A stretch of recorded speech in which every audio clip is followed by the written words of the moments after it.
I would fear Mayo big time. I take them very, very seriously. They've beaten Tyrone, and they've also beaten Galway, who are another team that are big contenders for it. I think the big bearing in it from a Kerry point of view is the injuries, you know.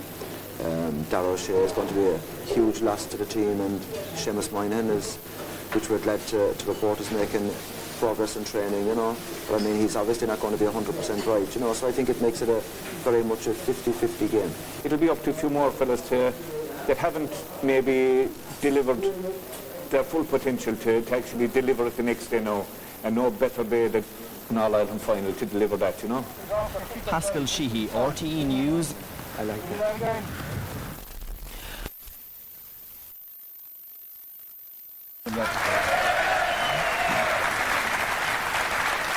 Well, Jack, when I look down along the line, Niall has a couple of medals.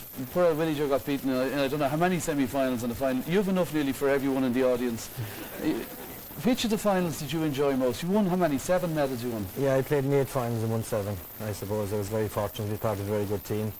I think you enjoy them all days, really, because it's a day in the life, I suppose, of anybody, any young aspiring player that he would love to play in. And I think it's very, very important you don't let the day go by you, that you enjoy it as much as you can. And I used to enjoy the whole aspect from morning until evening, and when we won it was great. Yeah, but you kept winning. Poor Willie Joe, for you now, you had the final and it was Niall's team beat you, of course, in the final. That's true, yeah. I had the misfortune of coming up against Kerry as well in 1981 in the semi-final, so both sides of me here there I got attacked at some stage. Well, funny, I met the lads outside and I said to Niall, have you met Willie Joe in recent times? No, the last time I saw him he had a broken nose. I wonder who broke it. That's why I didn't want to ask any questions. But defeat, have you bitter memories of today, or in hindsight are they good memories? Well, I have good memories. I suppose you have mixed memories. You know, when you start off, as Jacko said there, it's every footballer's dream to, you know, play for your county, and when you play for your county you go on hopefully to play in an All-Ireland final.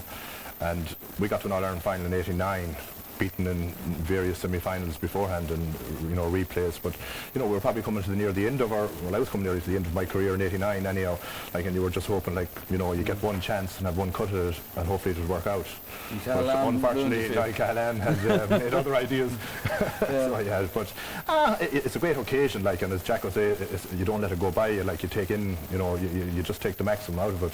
Unfortunately, it's much better if you win it, but in our case, we just weren't, you know, it just didn't go for us on the day.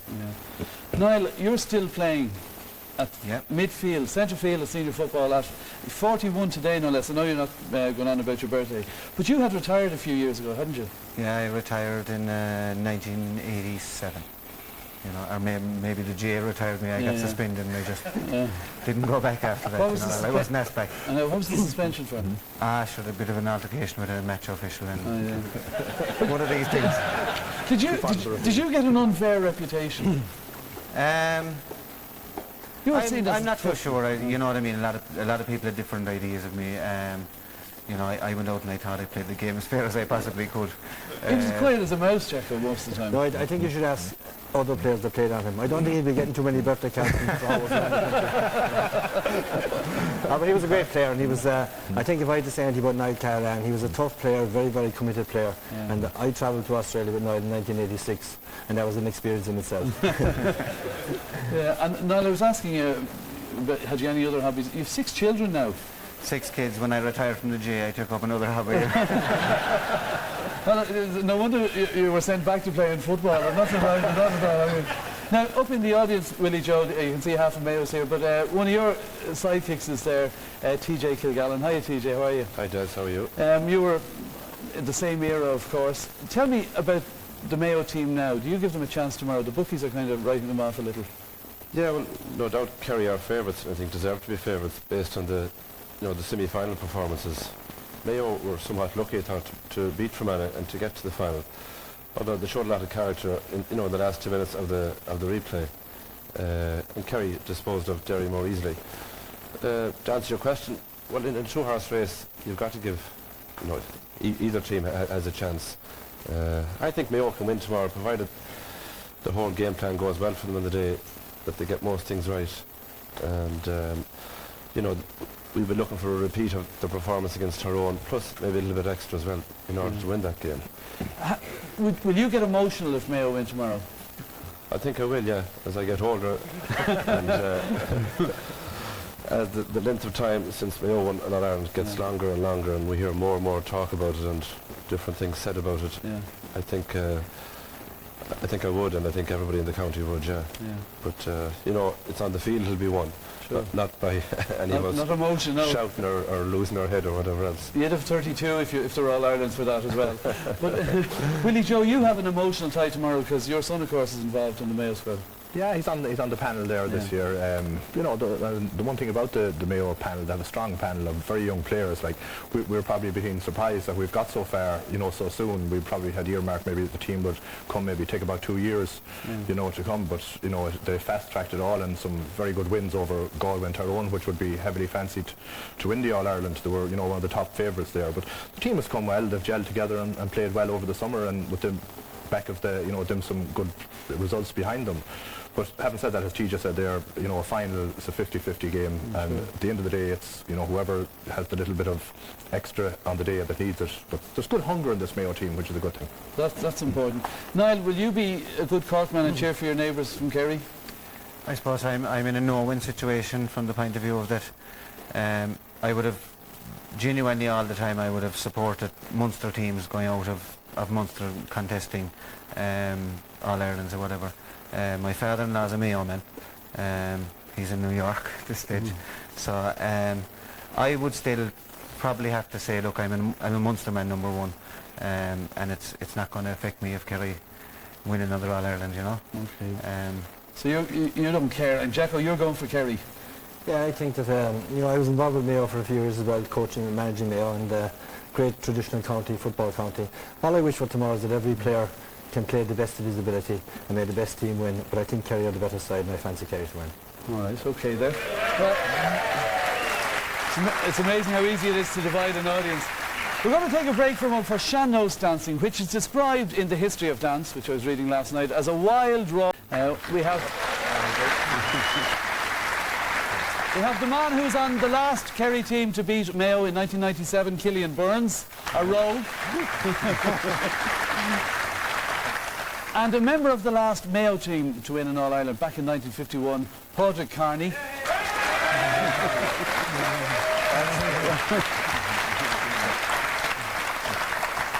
Well, you're all very welcome. Micheál, Pádraig won't mind me saying now, for the younger viewers, explain, he was known as the Flying Doctor. You give us the context of Pádraig Carney. Well, for the younger viewers, they'll know all about the stars that will be taking the field tomorrow. But I think I can safely say that Pádraig Carney in his day, which was from the mid-40s to the mid-50s, was the biggest name, certainly one of the biggest names in Gaelic football. He was...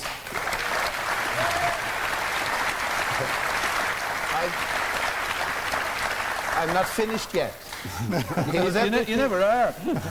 He was everything a sportsman should be on and off the field. And for that reason, I always regarded that Pádraig Carney belonged to an area much wider than Mayo. He belonged to the whole country. That was Pádraig Carney. Pádraig, the Flying Doctor title, most of us know, was because you were flown back for matches from New York, is that right? That is true, in 1954 for the league semi-final and final. Yeah. And when you'd come home, would you stay for a couple of weeks, or how would it be like? Oh, not really. Those were really packed in for me because I would work on a Thursday night. I was just a lowly intern or a house doctor in New York, and I would work on Thursday night, get off after working all night on Friday, and get the plane out of Kennedy on Friday evening. And in those days from New York to Shannon was about a 10-hour flight because you had to come down in Gander. So I'd get into Gander and then take a plane up to Dublin and get in about midday on Saturday. And then meet some of the team and get together with them, and then the game took place on Sunday. And then about 2 hours after the game, I would hop on a plane at Dublin, go back to Shannon, and then on to New York, and get in on Monday morning, because they were 5 hours behind us, and go to work. So no celebrations for you? No celebrations. Tomorrow maybe. Oh, I think so. And there's that league final he mentions, they played against Carlow. And strangely, somebody called to my house this evening and he said, I met Eamon Keogh of Carlow yesterday. And he was talking about the league final of 54 and he said, I spent a part of the game marking Paul Carney and it was like trying to mark a ghost. Well, let me talk to that little ghost in the middle there, Killian Byrne. How are you, Killian? Not so bad. Winning in '97 against Mayo, I suppose by the nature of it, you're a young man, you win in All-Ireland. Do you get any time to think of the losing players and have sympathy for them, or does it just pass you by? And I suppose it does really. I mean, it was a new experience for all of us. We were quite young at the time, and I'd say 8 or 9 of the team were probably under 21 still at the time. So we were kind of we got a taste of it in the Munster final in '96, and of victory for the first time in many years. We beat Cork eventually, and so in '97 really it was all about Kerry and the supporters and your family and all the rest of it that came with it, you know. It's the nature of it, I suppose. And you were an under 21, you say at the time. Wasn't Jack O'Connor coached the under 21s then? He was. Tell us about Jack as a coach now. He wouldn't be as widely known outside the county. I suppose maybe not at the time. I mean, he's been involved since '93, but he was involved with us back in '96 was when I came on the scene. Dara was there the year before me, and Dara Kinnaid, Liam Hassett, we're all the kind of same generation. But yeah, we had I suppose the interesting point would be '96. It was the semi-final against Mayo, and obviously we lost that. We kind of lost the run of ourselves. I think Jack will be the first man to say maybe we celebrated a bit too much for the Munster final. But yeah, we had, myself and Dara had a run, and you think things are bad for him now. I was one of the Dara O'Shea. One of the darker weeks that we had was obviously we lost on the Sunday to Mayo, and Jack was in charge of the under 21s, and we were playing Galway in the All-Ireland semi-final the following Saturday. So of course we woke up on Monday morning feeling quite sorry for ourselves after losing the semi-final, and the bubble had burst, as it were. But Dara was very emotional anyway, coming off from Killarney, so I decided to head back to Dingle with him. You know, he was kind of emotional and tired about the whole thing, so I went back with him. And a day out, in other words? Well, something like that. A week out. Well, I woke up on the Tuesday morning and he was almost at breaking point, so I decided I'd stay again. But unfortunately, between the jigs and the reels, we missed training, under 21 training the Tuesday night, and I woke up Wednesday morning and I was tumbling home, and eventually I rang my father to collect me from Killarney to go to Sneem, and he presented me with the news anyway that we'd 45 minutes to get to Strand Road in Tralee for a private session with Jack Connor. So myself and Dara arrived, him coming from the west and me from the south, at about 6:30 in the evening for a private session for an hour and a half. We landed with our two heads looking under us. But he ran us out, didn't say a word, ran us out for an hour and a half, and so Jack's definitely a man of action and a few words. Well, he wasn't that night, right? Good for him, good for him. Well, just with Pádraig here, I mean, obviously nobody from Mayo will ever forget that great Mayo team, which was captained by Sean Flanagan, which won the 2 in a row in 1950 and 1951. Well, Sheila Shoga has been west to Mayo to find out more about the glorious spirit of that team and to see how they feel about tomorrow. The early 1950s are still regarded as Mayo football's golden years, cemented by back-to-back Sam Maguires in 1950 and in 1951. But to this unique band of players, the county and the supporters they represented, their victories went far beyond mere sport. Oh, it's more than a game. It's life. Walking out, first of all, out of the pitch and looking around, and almost 80,000 people around, and this enormous cheer goes up, and you look around, and then you're walking around the pitch, and they say they're cheering, and then you see all the Mayo people, and then suddenly you recognise faces on the pitch. And I remember one girl shouting in to a member of the team as we passed by, and you can't see people actually at close range, and she shouted, "Look at me, Johnny." She said, "Look at me, Johnny." And when you hear that kind of a phrase going on as you're going around, you feel that there's something there. Mayo's All-Ireland winning sides of 1950 and 1951 didn't just attain immortality by default. Assembled against a backdrop of mass immigration and unemployment, this was a special group of players. Everyone was going away to it, and the young ones, the young for about. But it's about for you see them putting in the cows, they were down a few in the Ballycast, the Killala, down that rid of the county altogether, so way down along the coast there. You wouldn't see a sinner of all the young lads, or young one. They were all gone. to England, and in Dublin I had a good few of them, working for the civil service, of course. Out from that was it. Very, to keep, they talking about holding a team together, to like, especially club teams, it was an impossibility, because the young bucks were all going away. There was about 25 of us in that hotel, and we lived and worked and slept there and planned things and practice outside that for about 14 days before each of the games, before the Connacht final, before the All-Ireland semi-final, and then there's some replays, and then the final. So we came very, very close. Peter Quinn came in as a young priest and joined us at breakfast, you see, every morning, and young priests are usually fairly enthusiastic about their religion, and there were, as I said, some heretical views expressed around the table for his benefit alone, which disturbed him an awful lot, and he thought some of us were losing our religion. He used to go to great lengths to console us and to put us on the right path, you see. They were very strict on themselves. For example, and this is true, any bad language that was used, are you listening to that, lads? Any bad language that was used, there was a charge of 1 shilling or 6pence put into a kitty. And that was it. And none of the players were allowed to go into a bar, have a pint or anything like that. We were confined to the house practically most evenings. Well, what I mean by that is there was no such thing as going off down the town or anything. We were allowed to go to one film, I remember, on one occasion, and the Colleens were definitely out. As a matter of fact, 2 of them went home once to look at an apparition that was supposed to be held in Belmullet out on a particular day, and they came back and we were all asking them, well, were you told anything of the apparitions now Mayo were going to do in the match? But they hadn't got any news for us. As a matter of fact, the apparitions didn't appear at all. There was no arguments at all, because they were all one gang, and as they say to themselves, it's one for all and all for one on the field too. And that's it. Kerry had a thing to say when he got out in the field to us. No boys, he said, there's killer we killed here today, you know. And he'd say, no white feather today, you know. I suppose 51 was the icing on the cake, really, wasn't it?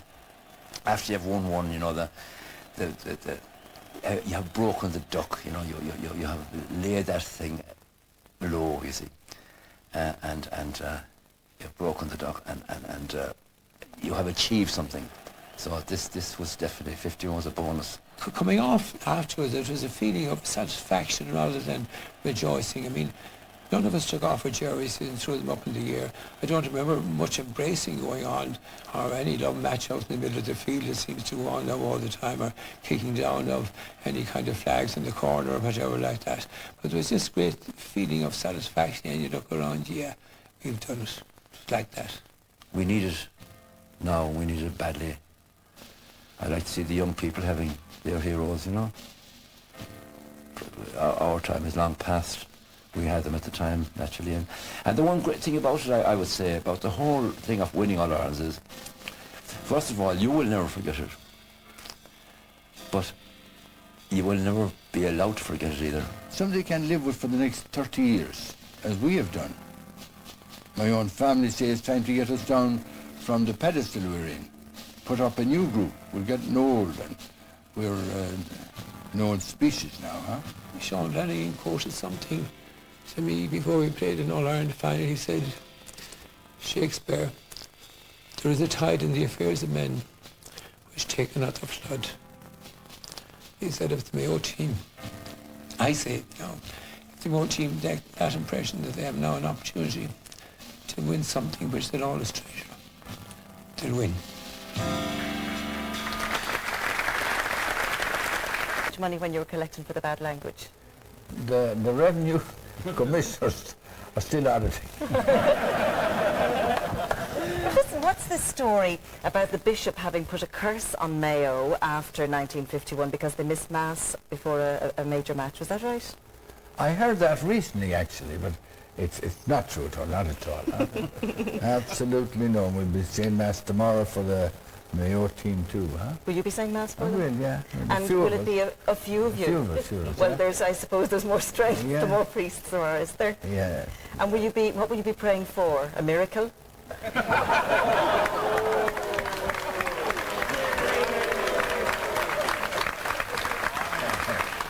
Run that by me again. I know, no, as Enda Kinney said earlier on, I hope for a great game. We're waiting for a final that we can win and take down the Sam Maguire Cup once more to the hills of Mayo in honour of the lads that died and in honour of the lads that are playing now. They're a great team, John Mahana and McHale and Dara Gordon. They've done a great job, and people are great supporters. And as Paddy Carney said there, we will back them up, huh? The only one thing I would, this is an extra thing, maybe I shouldn't say it, but... Now go on, you're on a roll. Get behind me, say it. No, we just hope and pray for good refereeing. Whatever happens, have a great day tomorrow. I see Micheál O'Mara is smiling at that, but really it's good. I refereed myself one time, and some of the guys got so angry with me that they took off, asked me to give them the jersey that I won in 1950. Mayo jersey. Well, what have you got to say about that down there? I'd say what Micheál did say, Father, when you were talking about collecting the money, was that if Paddy O'Shea was in the squad, you'd have made a fortune. But that's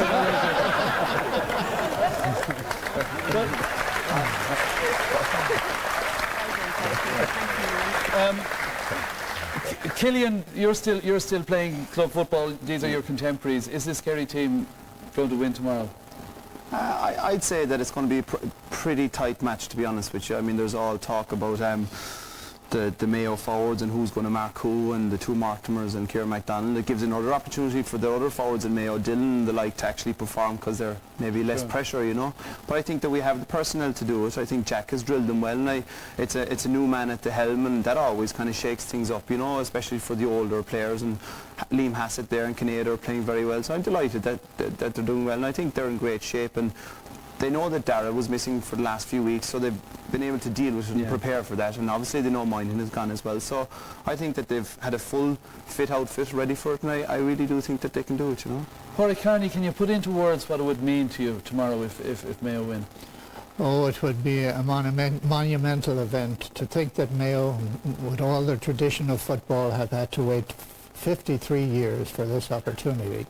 They have been so close on a number of occasions. I think this team has stamina, and they have the intelligence, they have the training, and they have the right impetus to put out a first-class performance tomorrow. I would be very disappointed if I don't see them repeat the performance that they did against Tyrone. And if they're at their peak, I think they will win. If they're not, then I think Kerry will win the day. So we have the opportunity. Sure. Which is all you can hope for, yeah. Yes. Micheál, you think Kerry will win, but you think it'll be a good game. It will be a good game of football. Yeah. Now, last January, Des, I'm sure if we spoke about this year's All-Ireland, we spoke of Tyrone, Armagh, Galway and Kerry. There's only one of the four left, Kerry. But the interesting thing is, 'twas Mayo put Galway out of it, they put Tyrone out of it, and they put Fermanagh, who had beaten Armagh, out of it. Yeah. They have played and beaten the big teams. They rose to the big challenges. As Paddy Carney says, they have a wonderful opportunity. On the other hand, the way I look at it, be it horse or hound or man, when they win, when you think they shouldn't have won, it's a sign that they have something special. Kerry have not been brilliant this year, but they have kept winning. They've won the National League. They've won games they shouldn't. And for that reason, plus the extra little bit of experience, I think they will win. I could be wrong. That's the way I look at it. Well, we have one other person whose opinion we'd like to ask on that score. Uchtron Cumann Lutlascoil, Sean Kelly, Tuffhoil Chirot. Now, you have a bit of a dilemma tomorrow, have you? Yeah, in a sense, I suppose, but you mentioned earlier on that and his father-in-law was Sean Kelly, who played for Kerry in the 50s. He's also my uncle, and I'm proud to be called after him. So my dilemma would be keeping my heart away from my head. Yeah. Is it possible to be neutral and impartial in a situation like that, like yours? It is really. I've no difficulty with it. So does that mean that? Does that mean, Sean, that given, wouldn't you love Mayo to win because they've waited so long?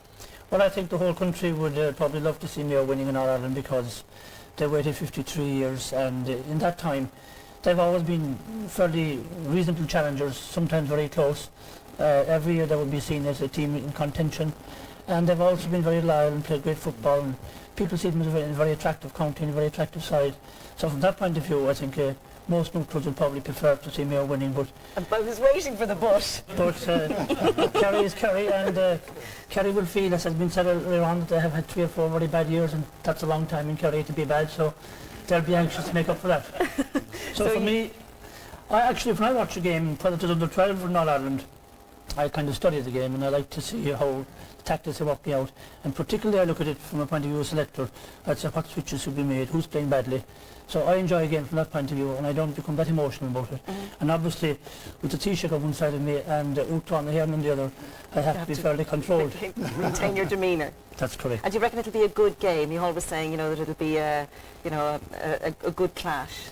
Everywhere I've gone over the last few weeks, people are looking forward to a great game because I see both teams as being very talented, also very sporting, with a great tradition, a lot of flair there, and I think that should produce a very good game tomorrow because there's a lot of rivalry, but at the same time there's a great friendship and respect between Mayo and Kerry, and I think that we're looking forward to a great game. And of course also I think we should mention the minors, because Tyrone are playing Kerry in the minors, and the minor hurling final was a brilliant game. If the minor final tomorrow is half as good, and the senior game is as good as we expect, we're going to have a great occasion. Right, we're going to meet as teach agus Birk Lom agat Mark. Paddy says that Mayo will win it. Because he reckons.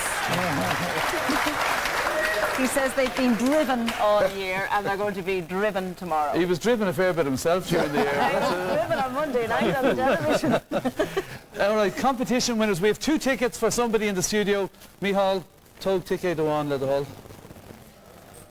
They're all diving for their tickets. These are raffle tickets now, not all Ireland tickets are diving for. Kate is a dough, 102. White, 102. Groans and moans. Mayo and lead. A big full for Mayo and lead. Mayo win the studio raffle. He'll need 2 seats.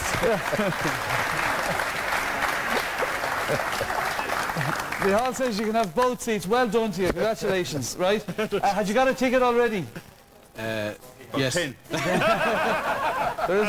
isn't a Mayo man who has. Now, equally, Mary, we had our competition. Because we had a huge response to our phone-in competition. The answer, of course, is his nibs, Paddy O'Shea. And we have a winner, a woman, Aoife Kavanagh. Good evening to you. Hello. Where are you? I'm in Swinford, County Mayo. Oh.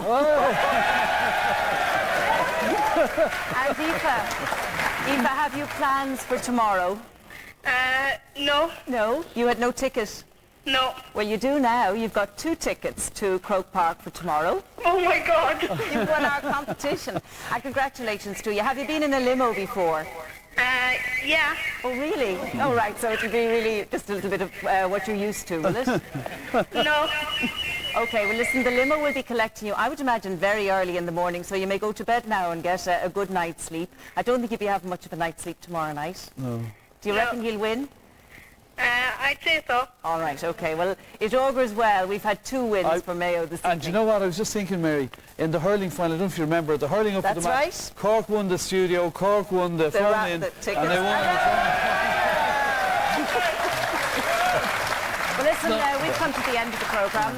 Thank you. Kerry, 1 down for Kerry, 1 defeat. Bowman's not looking too good, maybe. No, you're not being serious, are you? I mean, the minor matches are irrelevant from that perspective. Yeah. I mean, the senior team will be insulated from all of that. I think, though, that there's definitely a tougher edge to Kerry this year, and they're playing more defensively and funneling back and all of that. But essentially, it's still the same team, and they're missing their 3 sort of Galacticos, if you like, the 3 players who've been their stars over the last decade. And I think it is a great opportunity for Mayo today. It'll be easier for them to go out and play hard against Kerry than it was against Fermanagh, because mentally, you know, they're going in as underdogs and all of that. And now that they've got to the final, I think that they can go out and play full throttle. And if they do play like that, I mean, they're a good side. I know that there are 5 or 6 players where there's a question mark about their quality, but nonetheless, when you saw the way they played when they were going full steam against Tyrone, they did look at times a very good side. But you'd also have to say that, you know, when you look at the Kerry without O'Shea and without Moynihan, right, they're 2 best players. But you'd also have to say that in a sense a team gets inspiration from the fact that they're not with their best players. You know, and other players say, well, you know, today is the day for me to be a bit of a leader, whereas on other occasions they have looked to Moynihan and O'Shea. And like, Darragh O'Shea has been a brilliant player, but All-Ireland finals haven't been his greatest day for Kerry, and he's been a bit disappointing against Meath and against Tyrone and against Armagh. So, you know, I'm sure he wanted to come here today and give the performance of his life. Now, other players will say, he's not here, it's up to us to do it. All right, gentlemen, thank you for your thoughts on that. Well, now, just about now, we have a special occasion here at Croke Park, because some famous brothers who have played in All-Irelands are about to be honoured. The brothers coming on the field right now, these are brothers from the pre-70s era, from the 40s, and indeed up to the 70s. So Micheál Murray is now about to introduce those brothers to the crowd. And the first of the brothers, of course, is Jimmy Murray, along with his brother Phelim. Jimmy from the 1943-44 Roscommon team. 2 great teams. Indeed, a couple of years after their last success, Roscommon should have won again in 1946, but Kerry foiled them. Mick Mulderrick scored the clinching point against Louth in 1950. Team of the 40s and the 50s. 2 brothers on the team that won the All-Ireland in 52, Pat and the late Edwin Carlin. I was taught Pat Carlin and Shaw. Paddy Carolan and his late brother Edwin were stalwarts for Cavan at about the start of the 50s, and of course Paddy's son Ronan won an Ulster medal back in 1997. Joe and the late John Timmins, called Joe Timmins in Lawhill. Joe Timmins, of course, cornerback. John was in midfield back in 1958, Dublin against Derry. There were 2 sets of brothers on the successful Kerry team, as there were in 62. First of all, we'll talk about the Murphys. We had Sean Murphy and the late Seamus Murphy on those Kerry teams. Sean was a really classy right-half back, playing a starring role against Galway, and his brother Seamus was Mick O'Connell's partner in midfield. A famous day when 3 Sheehy brothers lined out for Kerry. Niall, Sean Oak, who was captain, and the late Paddy. Sean Oak is unavoidably absent. His brother Brian is here to join Niall Sheehy, representing the Sheehy clan. Well, Niall had the task of keeping tabs on Frankie Stockwell in the 1959 final. Stockwell, one half, of course, of the terrible twins. Brian is here. The spectacular down team of the 60s appeared at the start of the decade, 1960. First of all, the brothers Dan and James McCartan of that wonderful down team. Well, this for most older fans of Gaelic games was the breakthrough team, the downside that became the first team to take Sam over the border. Paddy Doherty was their captain. The great Sean O'Neill and the equally great Kevin O'Neill of Down. And Sean was always seen as one of the great superstars of football in the 1960s. Wonderful player, wonderful tactician, and of course a goal scorer after 6 minutes of the 1968 final. 64, 65, with Kevin, his brother. They had the Donnellan brothers. John, who was captain in 1964, he had a prior engagement today, couldn't make it, but Patty Donnellan of Galway, Tashan Shaw. Well, like John, Pat was there again in 1965 and 66, with the late Enda Colleran was captain, Enda, who died sadly last Easter. In 1969, we had the O'Donoghue brothers from North Kerry, Paddy and the late Eamon O'Donoghue, 2 fantastic footballers, and Paddy O'Donoghue is here. Paud was seen as the quintessential fullback in those days, strong under the high ball and able to deliver a hefty clearance. And his late brother Eamon, a classy, free-taking, free-scoring forward. And as he led Roscommon many a time, Jimmy Murray will lead them off the field. Well done to the footballing brothers. I was Gomeramid Goler Biower and Ausharish, Goramil Mahagay. Some of the brothers then from 1943 up to 1968, led by Jimmy Murray from Knockcrockery in County Roscommon. All Ireland's and Sporting Brothers seem to go hand in hand today. The O'Sheas from Ventry, or Fiontraw to give its more beautiful Irish name, and of course the Mortimers from Shrule, reflecting the close link between family, club and county. Indeed, in the hurling final you had the O'Connors, of course, from Cork, while Martin Comerford captained Kilkenny just a few short years after his brother Andy took home the McCarthy Cup. They're going down to have the photograph taken, having a right good day here, along with 80,000 others in Croke Park on the day of the All-Ireland football final. Time in the All-Ireland final since 1997. Same opposition, wonderful reception. Will this be the day when they banish nightmares stretching all the way back to 1951, when the late Sean Flanagan led them to the second of their two in a row? These young fans would like to think so. Big occasion for all concerned, and mention big what an enormous stadium this is. Lovely panoramic view here of the new Croke Park, something each and every one of us can feel very proud to have here in the city of Dublin. Tickets almost impossible to come by. Every space taken up. The New Hill 16's available, of course. And there's Gary Rowan, number 4, the acting captain for Mayo this afternoon, in the absence of Fergal Costello, who is listed among the Mayo substitutes. Years, I think that's the biggest improvement in their team. Well, Colin, thank you. We'll hold it for a moment, gentlemen, as we welcome Kerry out onto the field for the 2004 All-Ireland football final.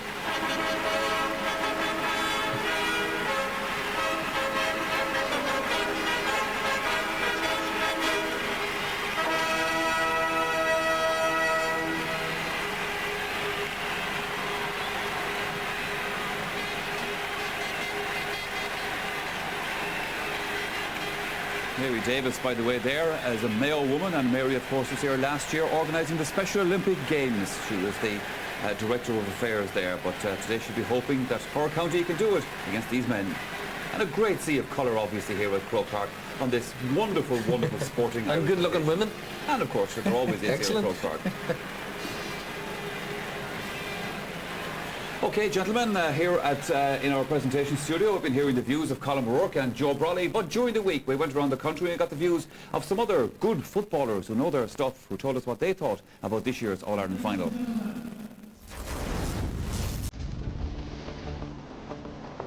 Like every other year, it's difficult to call. Kerry being the form team, after the performance against Derry, they look very impressive. Mayo, on the other hand, struggled for long periods against Fermanagh, so I think this year, me being from Connacht and being a Connacht supporter of teams, I'll go with Mayo. I would go for Kerry, you know, purely and simply because I think at this stage they probably smell blood and feel that there's an All-Ireland now. Mayo's not going to be easy, but I just feel as if Kerry will just edge it because of the better forward. I'm going to give a hesitant vote of confidence to Mayo. I think that the players I have up front, in particular the two Mortimers and Kieran McDonald, will come with the difference between the two teams. I know Kerry have very good players as well up front, but also there's a player called Oscar O'Malley down there in Mayo that a lot of Mayo supporters can understand why he isn't playing. And he could be the rabbit out of the hat that John Maughan needs. And I think in a game that will be very tight, Mayo just about. I fancy Kerry to win it, although I do think Mayo are a fine side. I think that Kerry all year have been very strong, even in the National League. And to win in the semi-final when Darragh O'Shea went off early and not playing with Seamus Moynihan shows the strength and depth that they have. So I'll give Kerry the nod in this one. I think Mayo could win this All-Ireland. I think the key factor for them is to deny Kerry space. I think as the game progresses, space will open up around the pitch and Kerry fall to pick up points for sport if they don't deny them that space.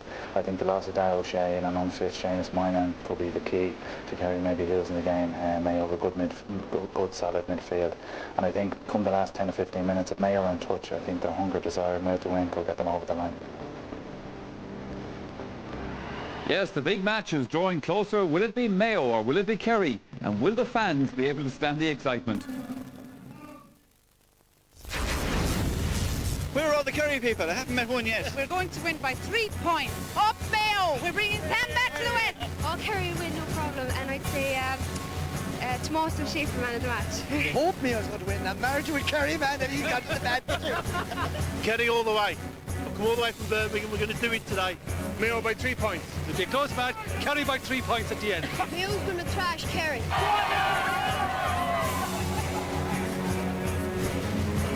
And final, Pat McEnany is the referee today. Those are the captains, Dara Kennedy of Kerry and Gary Ruan of Mayo. Interestingly, in the programme, Fergal Costello was in the panel, who was the captain of this Mayo team, of course lost his place during the year. He's listed as captain. Gary Ruan is listed as the vice captain of the team. Anyway, Gary has actually won the toss apparently, and Mayo are going to play into Hill 16. They will be playing from right to left, and they will be playing for that. Okay, time for us to hear from Archie Morrissey. He's down pitch side.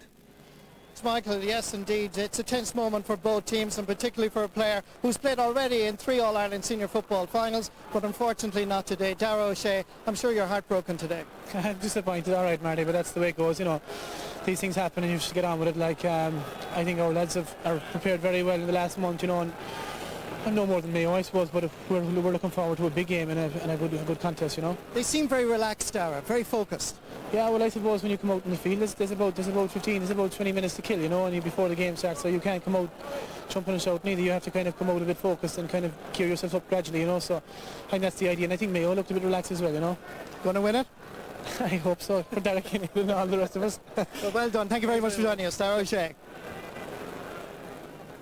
The way Kerry are playing are reflected in the selection of the half forwards, you know, like the decorative players like Noel Keneally and Aidan McGarrett are gone, and now you've got Declan Sullivan, Paul Galvin and Hassett, all 3 hard working grafters, and I mean they'll go back into the defence and defend very hard in there. I think that the point this week was the decision to start Johnny Crowley in place of Mike Frank Russell.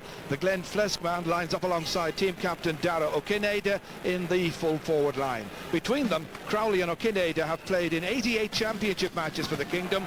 Sadly, injury, as you know, keeps out Dara O'Shea, and in the reshuffle, Owen Brosnan's in midfield with Declan O'Sullivan now on the 40.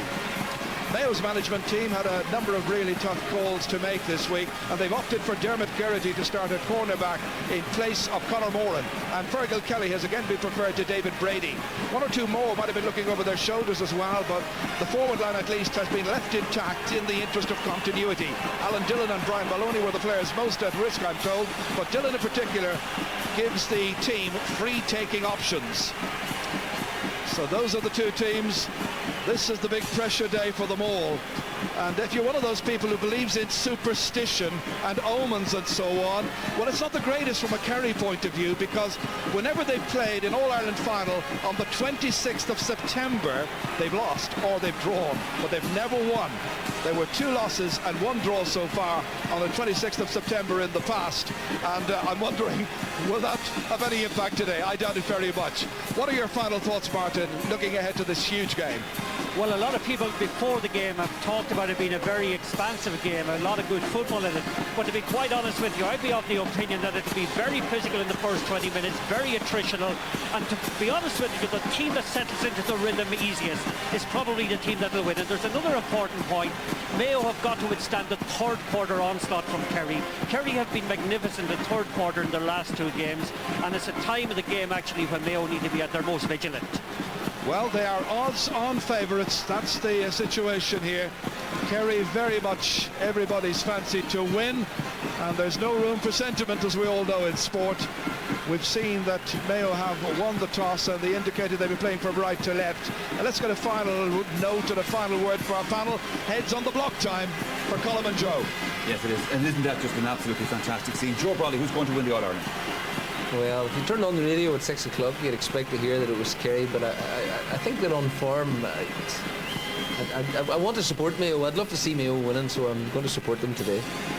Well, I think it'll be best for the game, you know, 33 titles to 3, but I think in this case, Kerry have more class. I think it should be a good game, it should be an open game. Conditions are reasonably good. It'll be tough. I think it'll be tough, but you have a good referee, and the weather conditions are quite good. Mayo are going to play with the wind, and they need to be in front at half-time, but I think Kerry have more class. Gentlemen, thank you very much indeed. The thoughts there of Joe Brawley and Colm O'Rourke. Everybody, enjoy this year's All-Ireland football final as we go back again to Martin and to Ger. Nagel, a member of the 3 Irish tenors, he sang the anthem at the All-Ireland hurling final just 2 weeks ago. Who'll be celebrating, or will there be a replay? Replay scheduled for the 10th of next month. You never know. Everybody standing right now, facing the tricolour. A member of the 3 Irish tenors will lead us in the singing of How Wrong the Vian. The chair is that Fergal Costello came out and actually orchestrated it. Well, he's a captain off the field and a captain on the field. So it's going to be Kerry who will play from left to right. If there is a prevailing breeze, it's blowing in their direction in the first half. So Pat McEnany just waiting for signals. So it's just a quick little switch around there. I've noticed that Trevor Mortimer has gone out into the half-forward line. He's starting at right half-forward. And the referee has been told it's time to go. It's 3:30, ready for action. A switch between Alan Dillon and Brian Maloney as well. There'll be lots of switches. That's the name of the game. Final is underway. And straight away, it is William Kirby of Kerry trying to set up the first attack, linking up with Declan O'Sullivan from Drummond Pearses, same club of course as Jack O'Connor comes from. He's made a fair bit of headway. Good incision, good shoulder by Heaney, dragged around there, just around 18 metres out, free in, should be the opening point. Good work by Declan O'Sullivan, and nobody was able to subdue him. Very good point, Sharon. Actually, again, for Declan O'Sullivan, a big marker was put down there. Again, he broke his collarbone earlier in the season, got it well tested and survived. And this is the first free kick then of the match for Dara O'Kinney. Looking at the pitch earlier on, there's not a great deal of grass on it, so can he get his toe under this one? He can, swings it over the bar confidently. And Kerry go in front. First attack then yielding the opening score. If Kerry win, he'll be taking the cup back to An Gaeltacht, man who works for Radio on the Gaeltachta. And of course had the disappointment of playing here on All-Ireland Club final day back on St. Patrick's Day and losing that day. Trevor Mortimer now, by the way, has switched back full forward. Just a little bit of early trickery on the part of Mayo, trying to bamboozle Kerry. It's not really working. Kelly trying to play that ball through, intended for Mortimer. One in the end there by Mike McCarthy. Kerry's resilient corner back. Kirby in midfield. Coming forward is Tomas O'Shea. He's had a great season so far. Left boot inside. Nice movement here. Dara O'Kinney. Oh, it might just curl in yet. You never know. Goes wide. When it took off that time, it looked like it was going to be 10-15 metres wide of the target, but such is the breeze here, it very nearly made it. Jack O'Connor, the Kerry manager, what a difficult task he took on after all the drama at the end of last year's championship campaign. Paulie went and Jack came in. He was a selector, of course, in 1997 and 2000. One again here in the half-back line. Mark O'Shea this time. Nice ball ahead towards O'Sullivan once more. And James Nallen is going to have to tie him down. Nallen gets a shoulder in. Still it's O'Sullivan. Good strength. Holds it up here for Mark O'Shea. And that's it. He set up the attack and he finished it as well. Great play by Mark O'Shea. Good work indeed. Well, his brother's been getting among the scores this year, but that's Mark getting in with his first point. And it's 2 point to no score. But interesting that Declan O'Sullivan was involved in both those attacks. Yes, and worryingly for Mayo, they're very, very tentative at the moment. Kerry, in contrast, are very vibrant and winning all the broken ball. And around the middle of the park in particular, Mayo need to start getting a grip. Peter Burke playing in his 25th championship match. Will it be one he'll remember? Ronan McGarrity, he's had a great season. Trying to shrug off the attentions of Brosnan. Next into challenge was Liam Hassett, linking up here with Kieran MacDonald.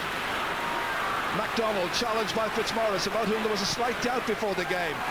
Good looking shot, it's a huge one, what a point! That's one to lift the crowd, that's one to lift the team. Kieran MacDonald from Crossmalina. First kick, and it goes sailing over brilliantly. Look how he shrugged aside the attentions of Fitzmaurice and hit a belter. Great point. Well, what an emphatic answer that time. Again, one of the things about MacDonald, he's physically very, very strong, as Fitzmaurice found out that time, but the strike was magnificent. Well, that's one to set up Mayo, and it's one to set up this game. O'Sullivan once again, third time he's put on the ball, this time gathered in by David Heaney. Mayo's fullbacks had a great year. Out as far as James Gill. This is Patter Gardner linking up again with Gill. Playing it away down the line here, intended for Trevor Mortimer, slipped away from him. Mike McCarthy pleading. Referee says play on, Mortimer does. 2 men to aim inside, it skips past them. It's in there for Alan Dillon. Here's Dillon! What a goal!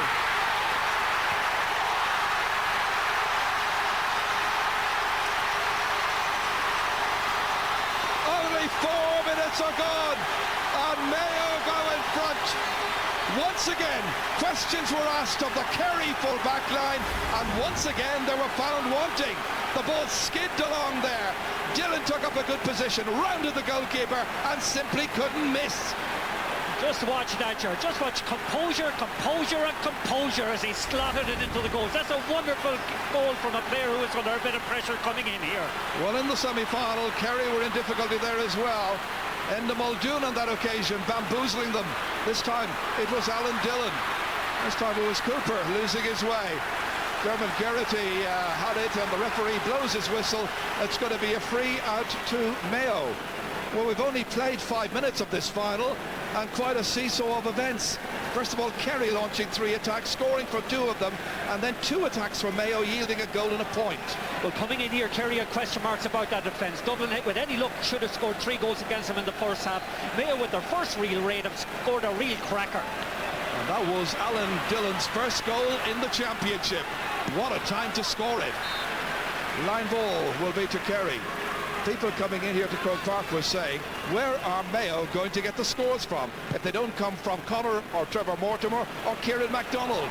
They've got an early answer. What a great catch that was by Gooch. Colin Cooper settling himself, and it comes down off the post and let off that time for Mayo. And away they come again, riding their luck somewhat. Comes out as far as Pat Kelly, swings it away, but only as far as William Kirby. Outside of the boot by Kirby, and that one has gone over the bar. The midfielder looked around after he hit that one, but it was a very good score. The fans are happy, and it's 1-1 to 3 points. Again, great pressure that time, as you can see here from the Kerry attackers, and Kirby mops up the loose ball and puts it over. But one thing, Jared, that is noticeable, the height difference between Geraghty, a cornerback, and Gooch is starting to create a problem for Mayo. Just looking at that again in reprise there, Martin, that point by William Kirby, he had Gooch free in front of goal, unmarked. A very good point, Jared, but Gooch twice has one great ball in the air. Little push there coming from behind by Brian Maloney. Referee spotted it. Free to Kerry. Taken by Mark O'Shea, one of the point scorers. Bad kick by Mark. Straight to Patter Gardner. Linking up here with Pat Kelly, the other wing back. Spread outside to Maloney, doing the usual business of roaming out around midfield. And they'll expect to get a good 50 minutes out of him. And depending how things are going, they might bring in a fresher player at that stage. That's Fergal Kelly, feeding it inside towards Conor Mortimer. Picked up off the ground, just inside the 45-metre line, and no more than 5 yards away from the referee. Well, in the lead up to the final, John Mohan talked about the need for Mayo to score goals if they were to win this. So they've got one already, and that's very, very encouraging from their point of view. Here's Paul Galvin. He's had a great campaign towards Johnny Crowley, being marked by Gary Rowan. Crowley had a great league final, got 2 goals here against Galway. Inside forwards, Darrow Kineda. Nice solo run, now who's going to stop him? And he's dragged down by Gary Rowan. Not very convincing defending. And it's a free from 13 metres out, and there's going to be a ticking there for Gary Rowan. That seems to be the prevailing mood at the moment, is that defending isn't particularly convincing. That time again, David Heaney was easily around it, and I thought in the first minute, Jared, that he went over on his ankle in the first contest with O'Conaja, and it may be troubling him. This perhaps to level up the match. He should do it. Breeze blowing over his right shoulder, made a good connection. His second pointed free, and it's 4 points for Kerry, 1-1 for Mayo. Everybody's having a happy time so far, but it's a long, long way to go. Look at the goal again here, and the Kerry defence fairly well ripped apart, and it was great composure by Alan Dillon, and a neat finish into the corner beyond Diarmuid Murphy. Mayo hadn't scored a goal in their last 4 championship matches. They did after 4 minutes here. Broken down again. Everybody foraging. James Gill sometimes plays as a third midfield player. Kieran MacDonald at the point of the match so far. Bad ball into space, nobody there for it except Tomas O'Shea. Back there is Brian Maloney once again, picking up the scrappage. Chasing after him is Declan O'Sullivan. Good ball down the line towards Conor Mortimer. Racing after him is Tom O'Sullivan. In on the end line here. Needs options. None available to him, and it's O'Sullivan who benefits. Challenge coming in there from the goal scorer Alan Dillon, but they managed to free it out once again, and it's Declan O'Sullivan who's playing very, very deep. This has been Kerry's tactic from time to time this year in the championship. When they're under pressure, bring back the half forward as much as possible. Here's Johnny Crowley. There's now space ahead. Can they exploit it? Mayo will funnel men back quickly, so Kerry need to motor it, and a lack of composure there by Darragh Kineda. Indecision. Kieran MacDonald seizing on it, had two options. Here's James Gill. There was a player ahead of him. Finally he gets him. It's Pat Kelly ready to take on Galvin. Dragged down, free in.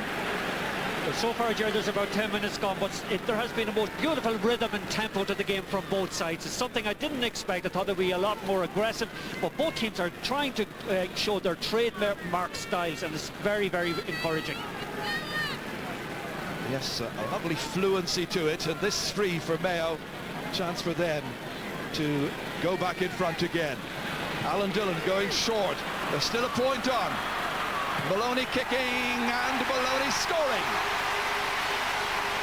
First point of the match for Brian Maloney. He's only scored 3 points in this year's league, or this year's championship so far. That's a vital one. Mention of the league indeed, which I referred to inadvertently. Mayo didn't have a particularly good league, but a lot of the players weren't playing during that campaign, have been in the championship, and a lot has been made of the fact that they're a good deal fresher.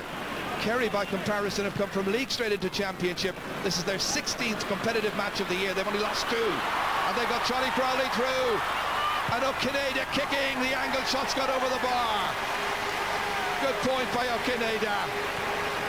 Farm Nagoyalthukta giving the lead, and the teams are level. Again, if you noticed, actually just before that, Gooch slipped the ball neatly down to I think Johnny Crowley and set up the assist, but again the ball coming in high between Geraghty and Gooch is causing trouble for Mayo. Something which Kerry will have noted on the sideline, and the players will be well aware of it.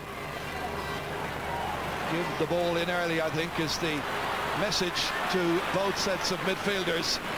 William Kirby here alongside Brosnan. Here's Fitzmaurice. Good shoulder by Fitzmaurice. Testing the fullback. Crowley's in once again, dragged down, and Dermot Heaney is experiencing difficulties back there, and so too Dermot Geraghty. Crowley causing the problems. Gary Rowan is the one who has the foul called against him, and that's going to be a yellow card. Yeah, he was very lucky that time, actually. Again, a bout of uncharacteristic hesitancy on his part. Let Crowley in behind him. Again, a desperation tackle is what brought about the yellow card. Another one then for Darragh O'Kineda. 3 from 3 for the rangy full forward. And it's Kerry who lead in this match by 6 points to 1-2. Look at the yellow card incident again here. It was Gary Rowan, not David Heaney, who dragged down Johnny Crowley.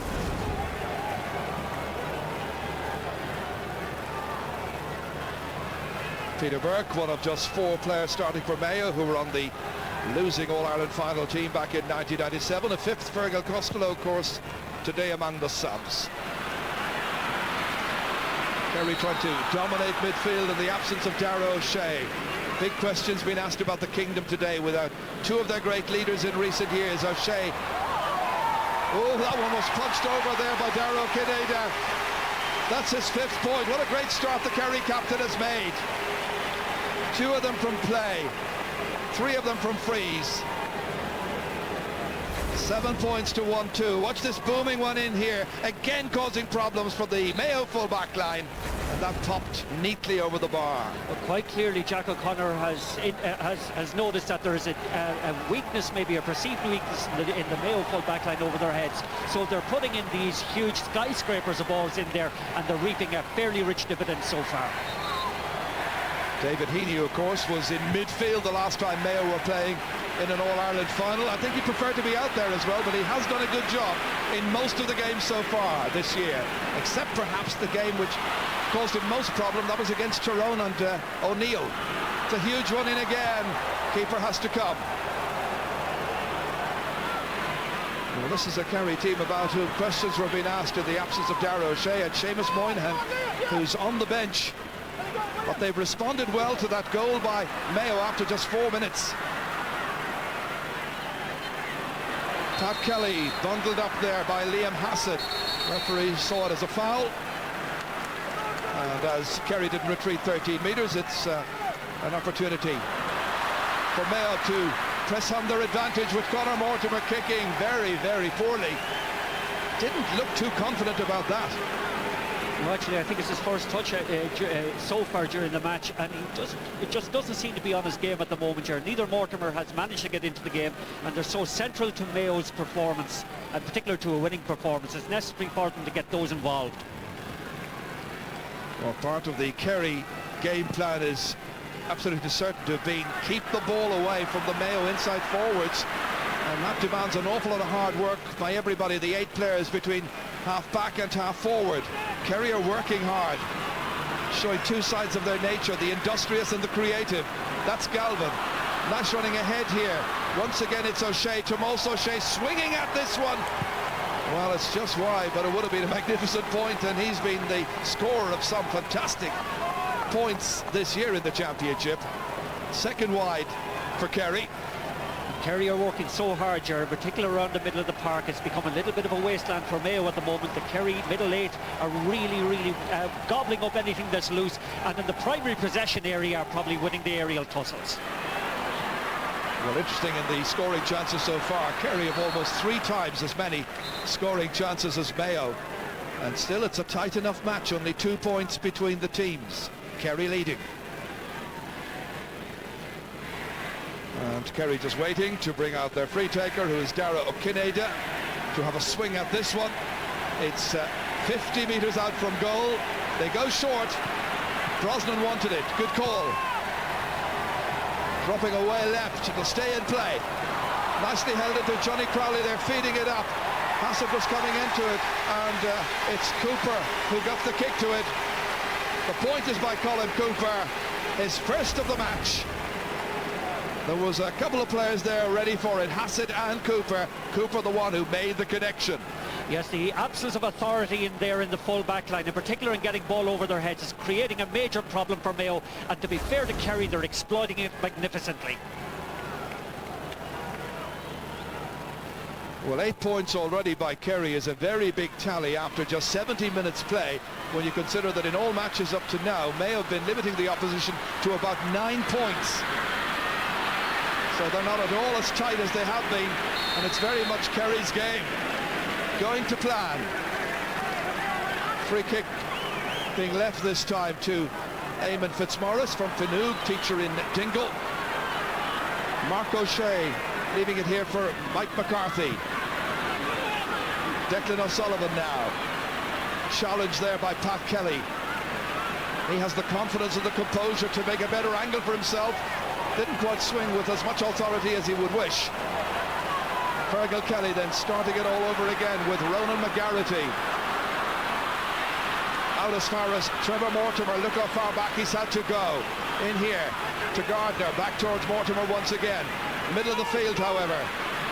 Kieran MacDonald trying to make some headway. Held up. Free being awarded.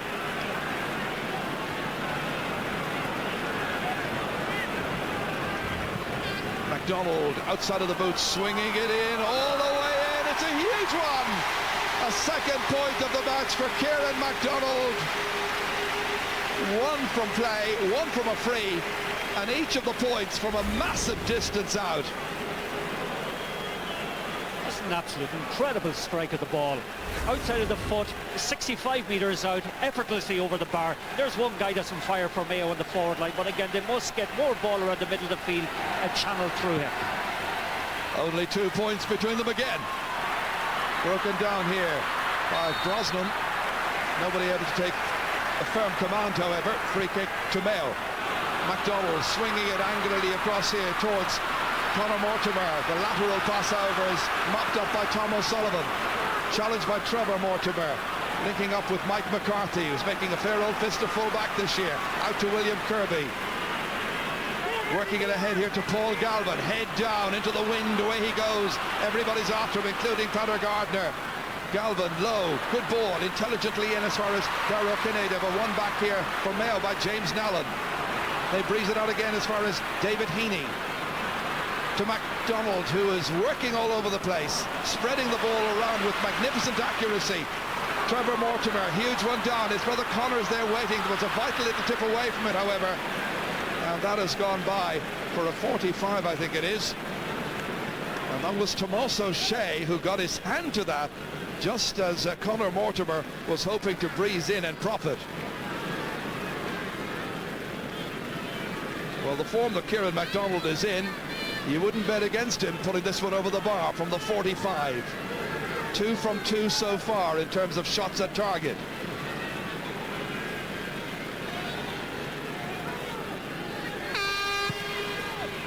Going right, far too far right. Let's go down to the sideline and get some news from our reporter down there. Today it's Marty Morrissey. Marty? Yes, well, memories of 97 along here at the sideline. Only this time John Mahan and his Mayo management team are acting very quickly about problems in the full back line. David Heaney has gone to cornerback to Mark John Crowley, and now Pat Kelly has been given instructions to go back cornerback. Dermot Geraghty is coming out to the half-back line. Thank you, Marty. Indeed, Pat Kelly started the campaign against New York. Gaelic Park on the 2nd of May, playing at full back. It's more his position, in fact. Here comes Galvin, swinging it this one. O'Kinnaid jumping high, fisted away. Heaney winning it out as far as O'Sullivan. Angle is tight. He does really well. Great score. Excellent play by a wonderful player, Declan O'Sullivan from Drummond Pierces, and it's 9 points to 1-3. Well, certainly Kerry are so rhythmic at the moment. They're playing very, very good football. Mayo's defending is very, very loose, and again, a sign of a team that's doing well is their ability to mop up broken ball around the middle of the park, and I must say on that basis Kerry are well in front. Just looking around Croke Park and the near 80,000 people here, I think Mayo probably outnumber Kerry fans from about 2 to 1, maybe 3 to 1. I think they're waiting for the team to explode into life and hoping. This is one man who carries their hopes, Kieran MacDonald. There's the possession statistic, as we thought. Kerry the dominant force. Fergal Kelly in there instead of David Brady. Dermot Geraghty, the under-21 star, feeding it in towards Conor Mortimer, taking on Tom Sullivan. They've scored 1 goal already. They might need another in this match. That's Trevor Mortimer kicking, and Trevor Mortimer has put it wide. It was a really good chance. He should have taken that one, and he knows it. Well, in a tight game like this, Ger, it's more important even than usual. And that time he was beautifully set up by his brother. And again, with that and the 45 missed by Kieran MacDonald, all of those things kind of rode the confidence somewhat. So a bad start to the match for Mayo, in spite of the fact that they've got a first goal in 4 or 5 championship matches. They haven't been able to build on it. Kerry have been able to take them apart at times and in places in their own defence. Galvin deep as ever, but kicking that wayward ball straight to Fergal Costello. Oh, he had time to be creative that time. It's a desperate miss by Kelly, and the pressure is back on the Mayo defence. This time they cope well with Ruan and Heaney combining. Well, that was a bad kick away by Fergal Kelly, and now the pressure is on with Gooch, and Cooper has put it over the bar, and it all came from a slack ball away in midfield by Mayo when they should have had control of the situation. Cooper's second point. Here it is again. This was the business end of the move. This was Cooper, nobody near him, but the angle was tight enough. Great score. Just watch him again here. And think about all of this, he's still an under-21 player. Yes, and Kerry are attacking Mayo, where Mayo are perceived to be very, very strong in their full back line, and they're exploiting it and having great success there. Let's go back down to Marty. Well, the policy here along the sideline is that Mayo substitutes warm up in twos. But this time George Golden has instructed David Brady to really warm up. It's a matter of time before he comes in, and I believe he's coming in for Fergal Kelly. Well, it was a call they had to make. They made it. It hasn't worked so far. Crowley feeding it in towards O'Kinada. Back to Crowley on the 1-2. Looking for support. Galvin's there. Can he get his 1 point a game? Not on this occasion. Well, he's been the man who's worked hardest of all for them in their half-forward line this year. But his scoring and his scoring rate lets him down somewhat. So here comes the move. David Brady is on, Fergal Kelly is off. And now it's up to David Brady to come in and show what he can do. He's really got a battle in the middle of the field and not just rowing around the place with the odd point here and there. He's got to really work industriously. He has very much so, Gerard, but too many of them are chasing shadows at the moment. Kerry are completely on top, playing with great understanding and an awful lot of intelligence. Fergal Kelly's day on the field lasted 24 minutes. He could come back in again, but I don't think so. First of 5 subs then made by John Mohan. Eamon Fitzmaurice, huge one down towards Cooper. What a lovely catch, beautiful fluency, taking on Kelly. He can get a goal here, and he does. 25 minutes are gone.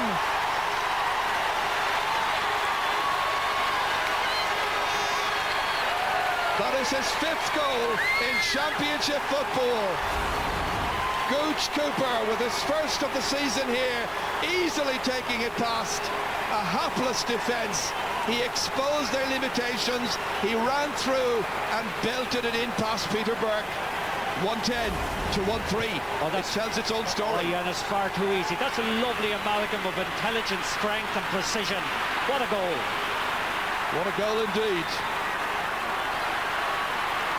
So backs to the wall situation. Dermot Geraghty loses it here to Declan O'Sullivan, a very assured O'Sullivan, picking out his colleagues with pinpoint accuracy, asking a little bit of work here of Crowley over there with David Heaney. That's going to be a free in over aggression on the part of Heaney, and it's all going beautifully for the Kingdom. Basic mistakes being made by Mayo.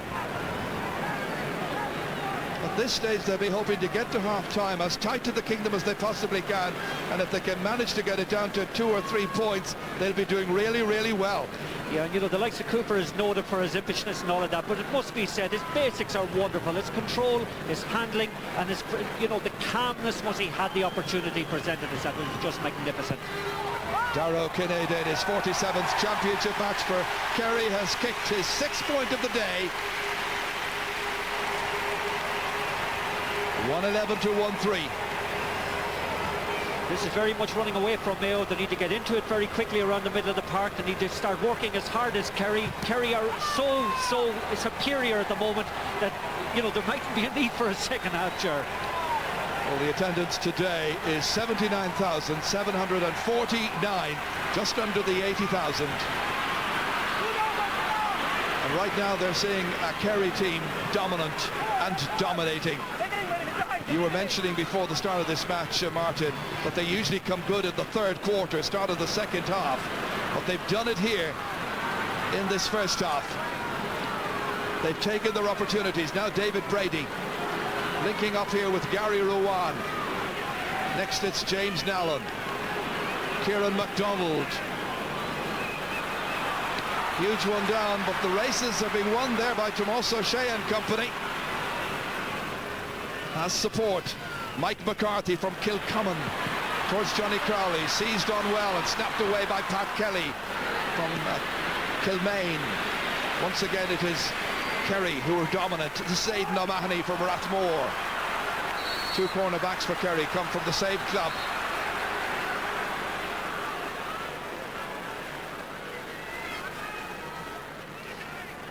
Referee explaining to Owen Brosnan and also to David Brady just what that decision was all about. It's a free to Mayo. Kieran MacDonald to take it. He's a good 55 metres out. Huge one down all the way and out over the end line and wide. Very aimless, lacking pattern, and John Maughan really has huge problems here. Well, all the patterns seem to have, all the circuits seem to have broken down. Just watch this here again. He takes on Pat Kelly as if he wasn't there, but here's where the goal was made. Little bounce, taking him around Gary Ruan, holds his nerve and puts it beyond Peter Burke. Wonderful goal. If we can look at the broader pictures as these fans are right now, Martin, you can see how Kerry are playing and how they've adapted their game in recent years. It's a bit like the way Armagh started in 2002 and Tyrone carried on. The half forwards are coming back, creating enormous space for the inside forward line, and how Kerry are exploiting it today against Mayo. Well, certainly they've learned over the last couple of years, you know, with the defeats against Armagh and Tyrone, but Mayo are completely out of it at the moment. The Kerry are just brimming with confidence in everything they do. Long way to go. Trevor Mortimer. Nice ball inside here towards Nallen. He's popped up in the pass to set up chances. This is the goal scorer, Alan Dillon. Dragged down. That'll be a free in. Chance for a point. They need one. But again, if you just contrast the movement there with the way Kerry are playing, their movement is so laboured, their passing is given to players that are static, whereas Kerry are just exploiting the space. Long ball to the space, very simple but very effective. This to make it 111 to 1-4. David Murphy beaten already once in this game. Alan Dillon, the goal scorer, ready to take this. He takes all the frees from the left-hand side with the right boot. And with very good effect. First pointed free of the match to add on to the goal. So there's 7 between them. But really, Kerry exploded into life midway through this first half. And they crowned it with that goal after 25 minutes. Mike and Simbad, etc. Darragh O'Shea here. In pensive mood, how he'd love to be out there. Very, very cruel and misfortunate that he's missing it through injury. And it must be said that the two midfielders at the moment, both Kirby and Bronson, are outstanding out there. And they dominated as well when the teams last met down in the league, and people say, sure, what's the league all about? You might get signals from it occasionally. There's Brian Maloney burrowing a hole through the ground in Croke Park, which is very hard, believe me. Certainly that's the reversal of what happened last year when Kerry played Tyrone. Tyrone were doing that to Kerry, now Kerry are doing it to Mayo. They've learned their lesson. Ball was just about far enough away from O'Mahony when he received that pass to make it legitimate. Outside of the boot, blocked down, really good block that time. Nice play. That was Brian Maloney with the block, but they're under pressure again. This time it's Darragh Kineda, one-handed away with some difficulty there by Trevor Mortimer, who's back. And it's a real backs-to-the-wall situation when you have your full forward back helping James Nallen and company, and it's a 45. Yeah, that was a fine block down, I think, that time by Alan Dillon. But again, there's a shapelessness about Mayo at the moment. There's an absence of understanding as to what's happening. And they're completely incohesive, whereas Kerry are so controlled. I think, Martin, what they may have done is brought Trevor Mortimer back into the middle of the field and told him try and bunch it a little bit there and leave a bit more space. In other words, do a Kerry to Kerry. That's right, and they're bringing Micheál McCarthy has followed them back, and in that case there it was a Micheál McCarthy attempted goals that brought about the 45.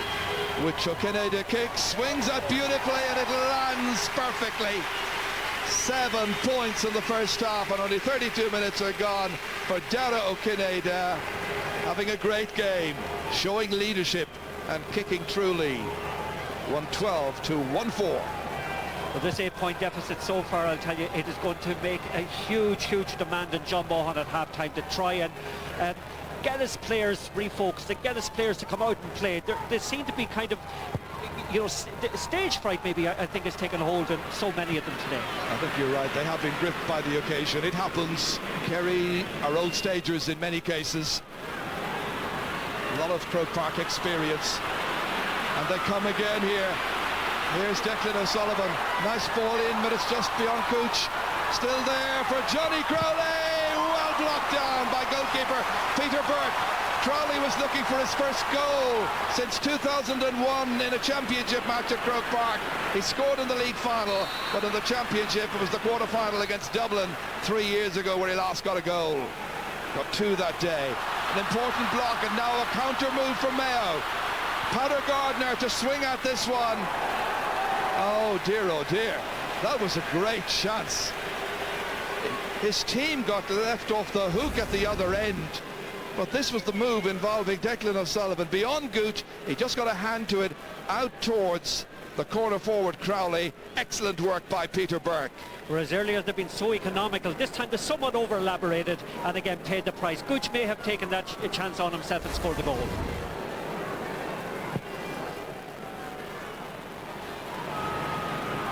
Fisted back by Brady towards Conor Mortimer.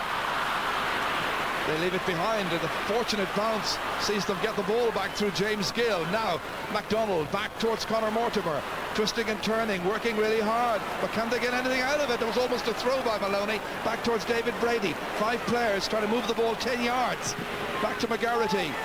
It'll take a fortunate bounce and it doesn't get anything, and Aidan O'Mahony is out quickly, dragged to ground, and that about sums it up from a Mayo point of view. Impossible to make headway against a very tight marking unit. Yeah, they're so snappy today, Kerry. They're so feisty and they're so intelligent with the use of the ball, as against that Mayo are so laboured and not just getting the primary things right, the basics right, of winning ball and using it quickly.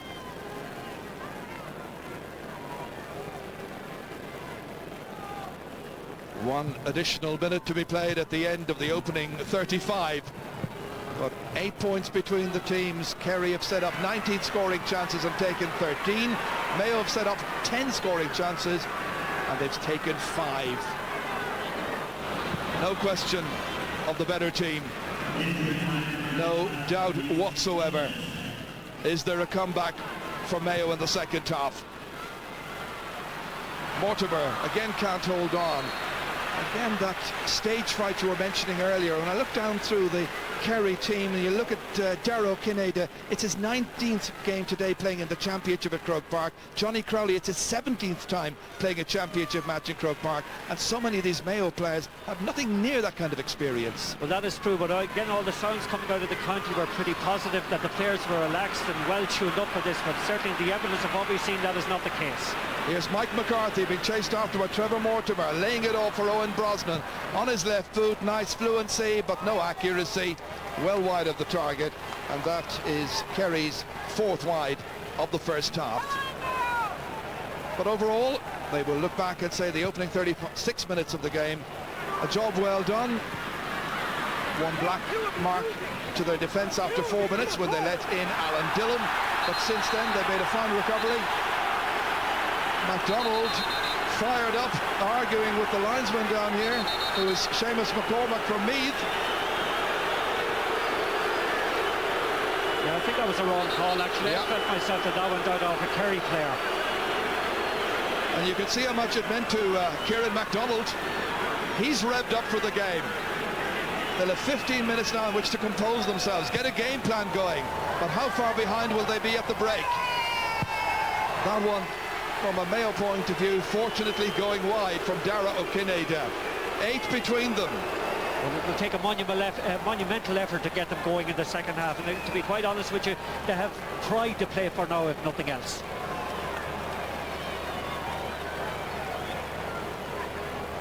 Will probably be the final kick of the first half, and is. Kerry started well, Mayo came back, but then it was all of Kerry. William Kirby and his colleagues enjoyed the lion's share of possession, scored freely, played some wonderful football, and Colm Cooper scored their goal after 25 minutes to match Alan Dillon's for Mayo after 4. And as the teams go in at half-time in this 115th All-Ireland football final, it is Kerry who lead Mayo in this battle of the champions. Munster against Connacht.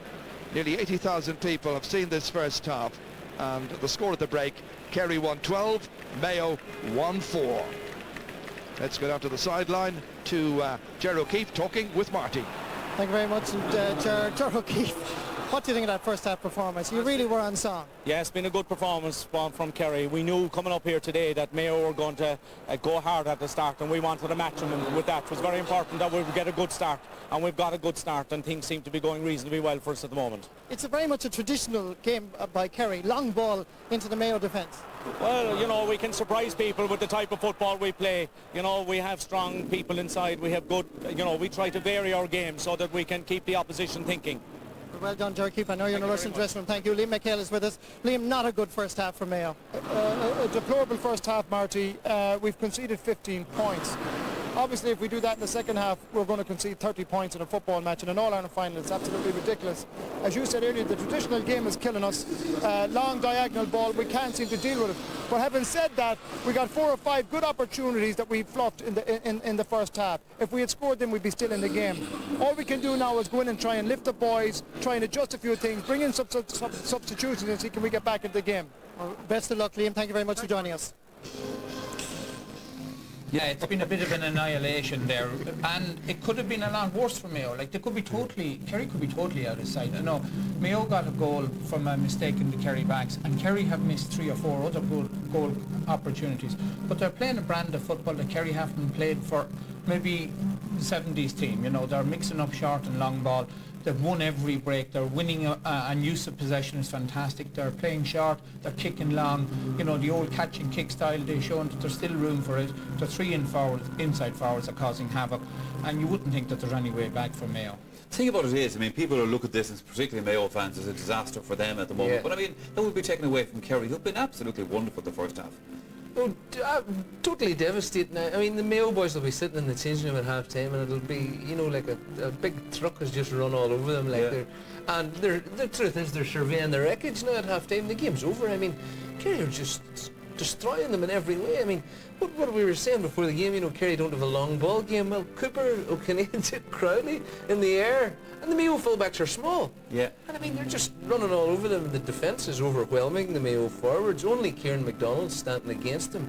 And they're just absolutely flying. It's as though they've kept their powder dry all year long, waiting for this, and they've let it all go just at the right time. And there's just, I mean, Mayo are just hanging on to them all over the field, and there's no possibility of a retrieval. I hope, gentlemen, there isn't shades of Pat Spillane and Mammies with bad knees about this at half-time of the All-Ireland final. We take a break from this year's football final for just a little while. More analysis with the panel right after that. You, I suppose, in trying to shake things up, Colin Moore. Well, Conor Moran, of course, was dropped in place of Dermot Geraghty, you know, because Geraghty was supposed to be the man to shackle Cooper. Well, it looks like they're, you know, trying to close the stable door when the horse is bolted about 50 miles at this stage. You know, Mayo are playing for pride, because, you know, Kerry have collapsed a bit in the second half of other games, but if you're a Kerry player sitting in that dressing room and having listened to the barbed comments you've got in Kerry about being chokers for the last 3 years, there's no way Kerry are going to sit back. No, they've come here, undoubtedly on a mission, right, you know, and looking at Mayo, I mean, some of their players haven't performed, I mean, that's obvious, but I mean, Kieran McDonald is doing his best, and he's trying to lift them around the place. Player. You can't do it on your own. The crowd were gasping with delight at one stage, you know, he got a ball and he knocked it off the outside, it was boot out to the wing, and I mean, he's standing alone, but what would you do? I mean, you switch Heaney onto Cooper, then who do you put on Crowley? I mean, do you take both your midfielders off, 5 or 6 forwards, do you take them off, do you kick the ball long, do you try and play the ball this one from play, which was just wonderful. This is the only thing that is sort of given any, you know, succour to the Mayo people at all, because it's just a total disaster. I mean, the disaster has been complete.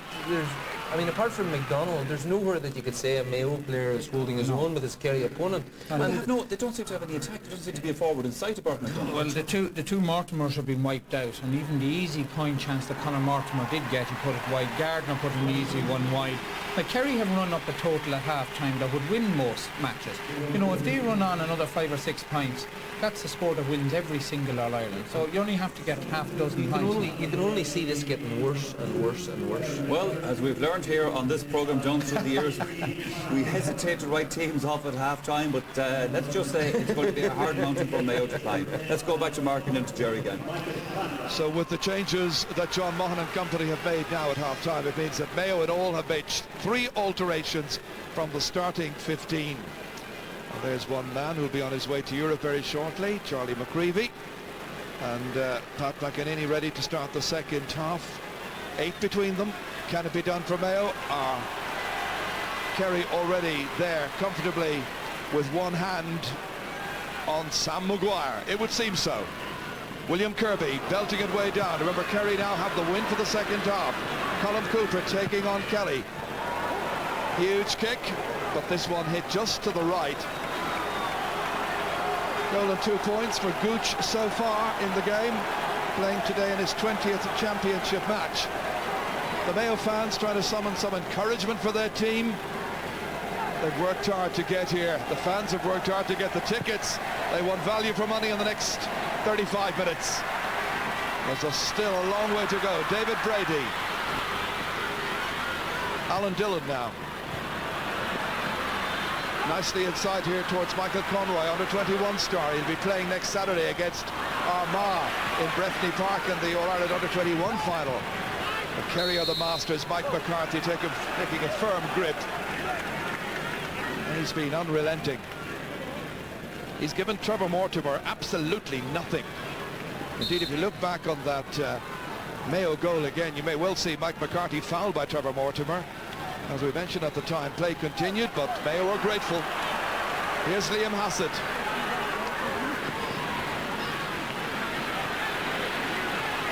Trying to turn around and wriggle this way and that. Good teamwork shown by Mayo. They want the ball back quickly. It's just a little bit heated, nothing too much. Real frustration. Referee's going to have a word with Kieran MacDonald. This was the reason why. David Brady was in there as well, but it was MacDonald who ended on the deck. Yeah, it was all harmless though. MacDonald never threw a punch or anything. And again, players, just a little bit of handbags. Nothing serious. Pat Kelly about to hit this free for Mayo, wondering just who's available for him. Nothing coming easily for Mayo. Very tough assignment. Kelly trying to barge his way past, and going down that time was Paul Galvin. Pat Kelly was the one who was trying to get through, and he was being very frustrated, and I think there might have been a punch thrown. Might get a chance to see that again in a little while. This is all a little bit senseless now at the moment. Again, the Mayo were authors of their own misfortune there. A short kick, nobody moving down the field at all. Short play, Kelly ran into traffic with it. Again, the resultant little bit of a melee. Here they're still at it. Stupidity of the worst degree. Well, that's how it was developing, and this is how it's ended. Referees had a quiet word with everybody. Only one booking in the match so far. That was for Gary Rowan early in the first half. The crowd raising the decibel level, trying to get right behind the teams. One back again here by Tomas O'Shea of Kerry. Quick look around to see who's making any runs. Where's the support play? Comes from Tom O'Sullivan. Bad kick away in the breeze, straight to James Nallen. Good solo forward, looking for options. Options available with Gardner. Nallen once again there. Into the centre, picked up here by Brosnan, chasing after him, the number 5 Gardner. Way down, Johnny Crowley trying to turn. Good link-up play once again with Paul Galvin. Laying it in there for Declan O'Sullivan, trying to wriggle his way past David Heaney, going to ground. Some 13 or 14 metres out. Yeah, they're so sharp and so inventive by comparison to Mayo. Mayo are just so staccato. There is no rhythm whatsoever to what they're doing. And again, the movement in the forward line is non-existent. That's why the ball isn't been going in. That's why the players are indulging in short play. Just at the moment, it's becoming embarrassing, actually, from a Mayo point of view. And Kerry are starting to give an exhibition. Gooch kicking. Having taken over from Darrow Kineda for some reason, and that's a goal and 3 points now for Colm Cooper.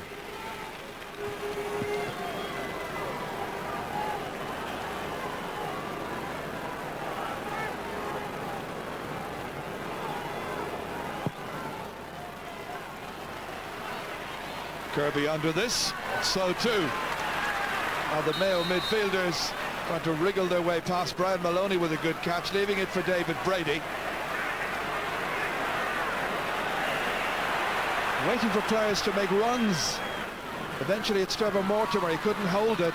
Over there supporting it was Michael Conroy. Nice ball in, here's a chance. Real opportunity for Conor Mortimer, and that one's over the bar. Might have ended up in the back of the Kerry net.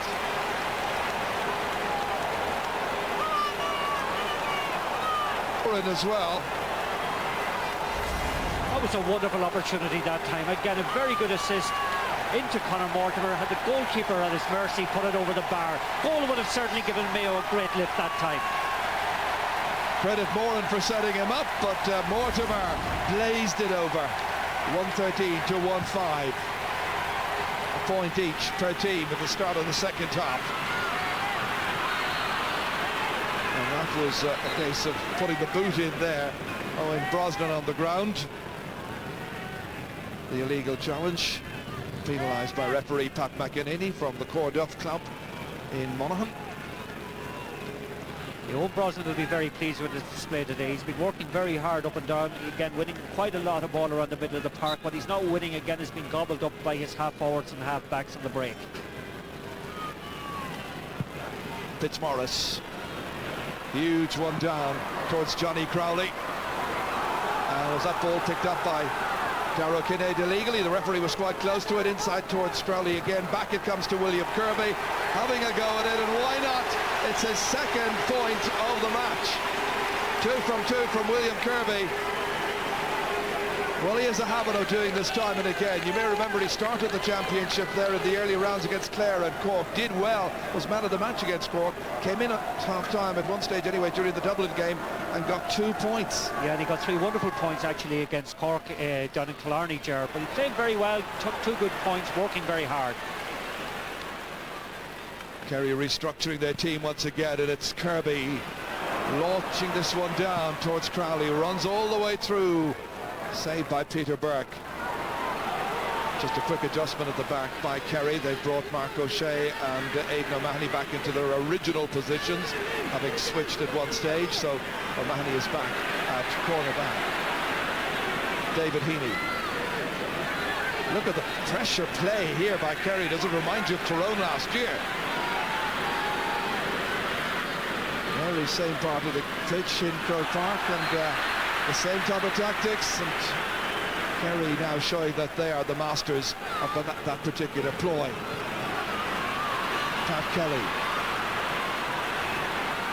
moving adventurously forward. Was there a finish? Is there some production from all of this? It's a very poor wide. That's desperate play, and no wonder the fans are unhappy. Fans will be very disappointed with that. Again, Pat Kelly went forward there, no great taste in what he was doing, but again, forward line was had stopped moving completely. They're not on the same wavelength at all. Mayo just have come out in this second half again and don't seem to have any degree of cohesion among themselves.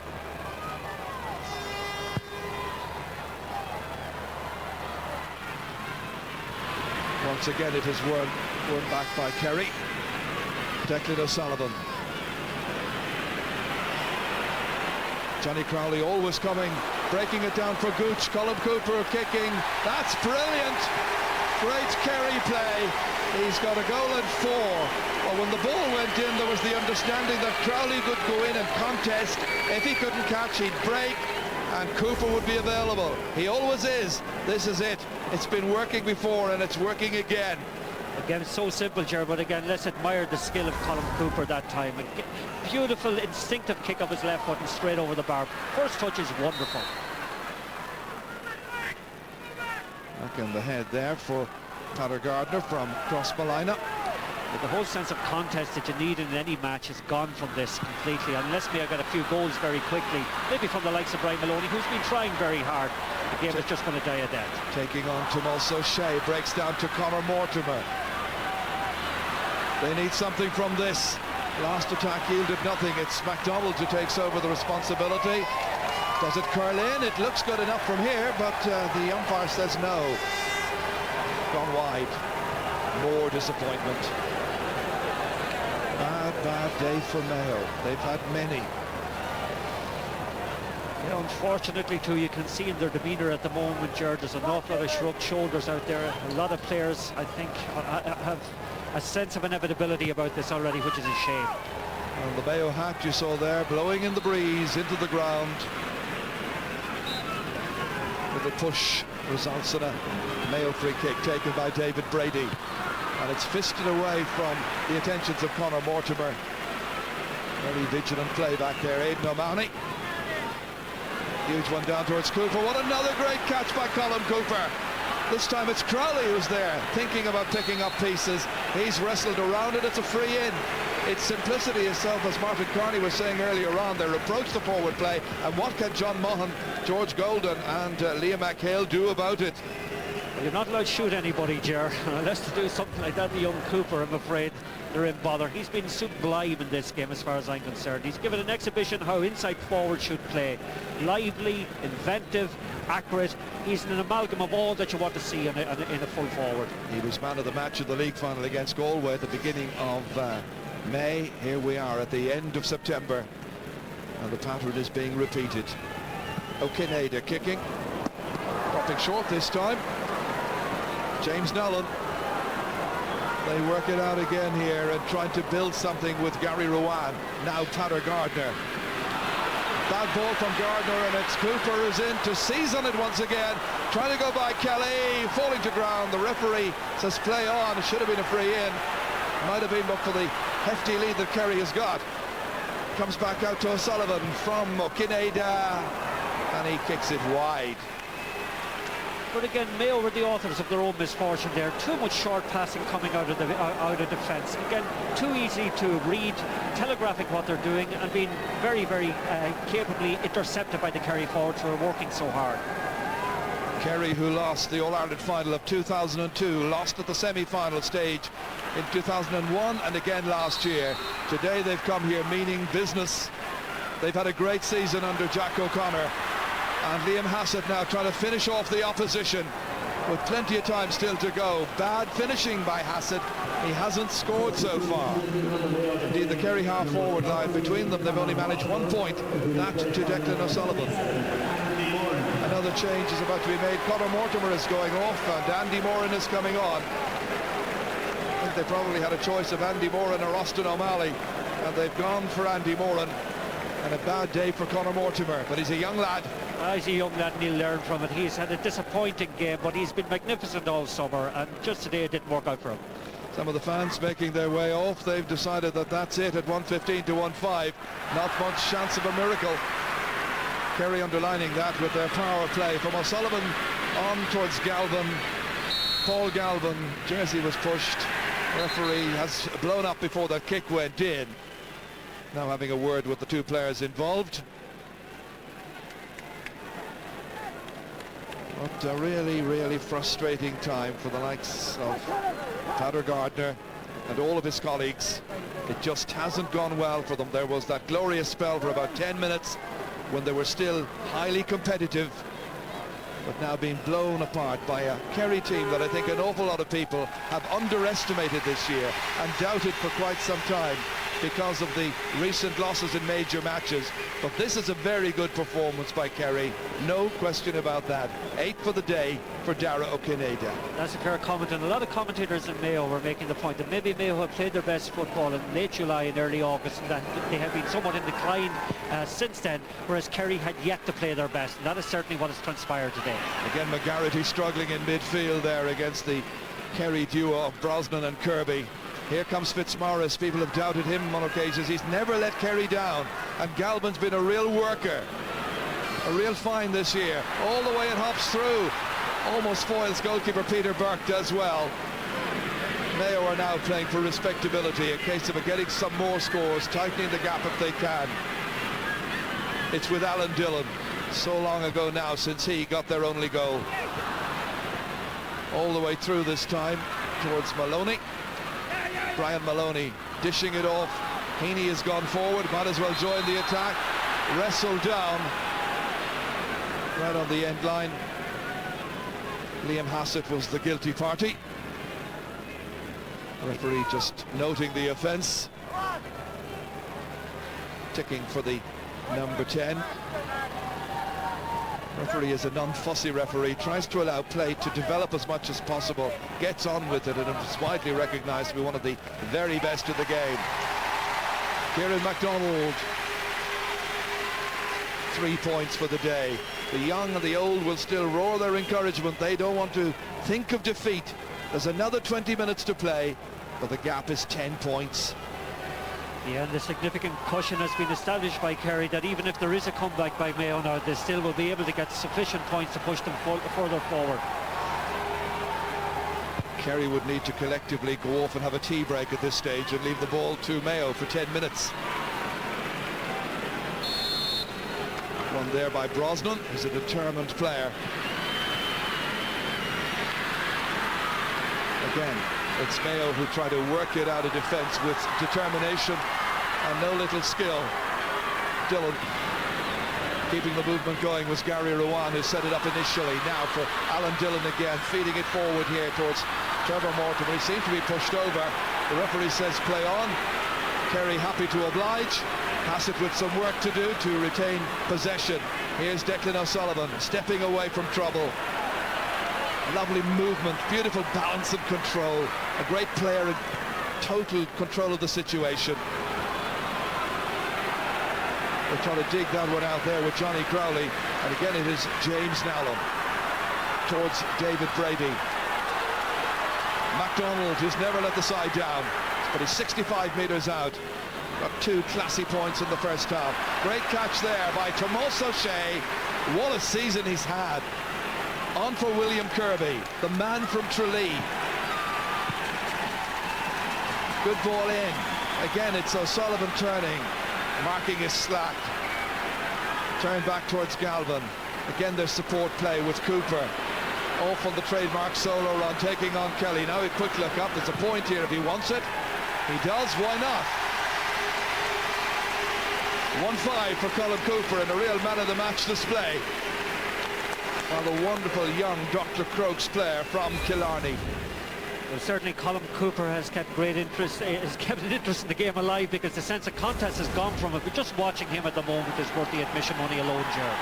He's had 8 shots at the target, Martin. He scored 6 times. Here's McGarity, who started the season with very few Mayo players knowing an awful lot about him as a footballer. He was not as a basketball player, having had 3 seasons in the United States. But he's had a good year, but hasn't done well today. But then so many of his Mayo colleagues have really had a very poor afternoon. Have struggled all through. Ball touched on the ground, handled by Gary Rowan. Free in for Kerry. Colin Cooper takes it quickly. The referee allows. Out to Tom O'Sullivan. Shooting practice for Owen Brosnan, hasn't scored so far. And it's turning into something of a wretched, one-way All-Ireland final. It's been like that for some time, but... Well, it's a bit of an exhibition at the moment, but again, credit to Kerry. They haven't let their foot off the pedal at all, Gerard. They've kept playing good football. They've kept doing the basics well. They've stuck to their game plan. And like any good team, they have developed a real killer instinct. Michael Conroy. It'll be a real lesson for the likes of Michael Conroy here. If they can build upon it and if they can learn from the experience. That's the super point there. Kicked over by Alan Dillon. A goal and 2 points for Dillon. Well, he took on the responsibility here, having been played in by Michael Conroy. Nicely hit. Beautiful delivery. Yeah, fine score, and it must be said Alan Dillon has played quite well as the game has gone on. Again, a few very good scores, including the goal. But the guys that a lot of us expected from today really haven't come to slips at all. 3 from 3. Nice catch this time, beautifully taken in here by David Brady. Brady ready to take this free. Time for a goal from Mayo if they can manage it. Moran kicking that one high and putting it over the bar. Good play by Andy Moran. 117 to 1-8. Kerry for push. And it's going to be Seamus Moynihan who will come on in place of Liam Hassett. Hassett making way. He was the captain when they received the cup in '97. Moynihan was the captain when they received the cup in 2000. The captain today is Dara O'Kineda. Yeah, and it's interesting to see actually where Seamus Moynihan is going. He's going up around the centre half forward position, Gerard. I remember on one occasion when it was the only time I was ever involved in the picking of an all-star team, and it was one year, unfortunately, he didn't make it. And it was an awful experience for all concerned, but right now it's Brosnan going through. This comes out towards Peter Gardner. And away come Mayo. But just to finish that, I think at the end of it all, the judges realised we've made a mistake here, leaving out Seamus Moynihan. And somebody said, you know, we could put him in goal. And probably over the last 10 years, it's arguably, you know, fair to say that he's been the best all-round Gaelic footballer that I have seen, Gerard. No question, no question, absolutely. As Fitzmaurice is spoken to by Pat McEnany, and that's going to be a yellow card for his troubles. 1:13. MacDonald taking the free. Huge one in, it might break. An opportunity for a chance here for Brian Maloney. In turning, he lost the opportunity, and Aidan O'Mahony was in quick to season it. He's been a find this year, came in off the bench, having been sub last year, but got the experience and built up his know-how. And here comes you-know-who, Seamus Moynihan, on for Paul Galvin. Nicely down here towards Colm Cooper. He's tormented Mayo. They'll have nightmares about him after this. Good ball in for Johnny Crowley. How he'd like to score here. Had a goal chance at the first half. Back to Cooper, has been pulling the strings. Referee almost getting in the way of Crowley that time. Back out to Moynihan. He's playing in the forward line. Well, I think he's playing in the forward line. He's anywhere the ball is. That's Galvin. It's only exhibition practice stuff at this stage.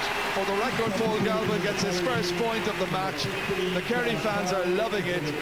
Johnny Crowley is going to make way after 22 minutes. This was his last piece of action, setting up Paul Galvin. And the big cheer you can hear in the background is because of the newest sub in, Frank Russell. What a team and what a panel.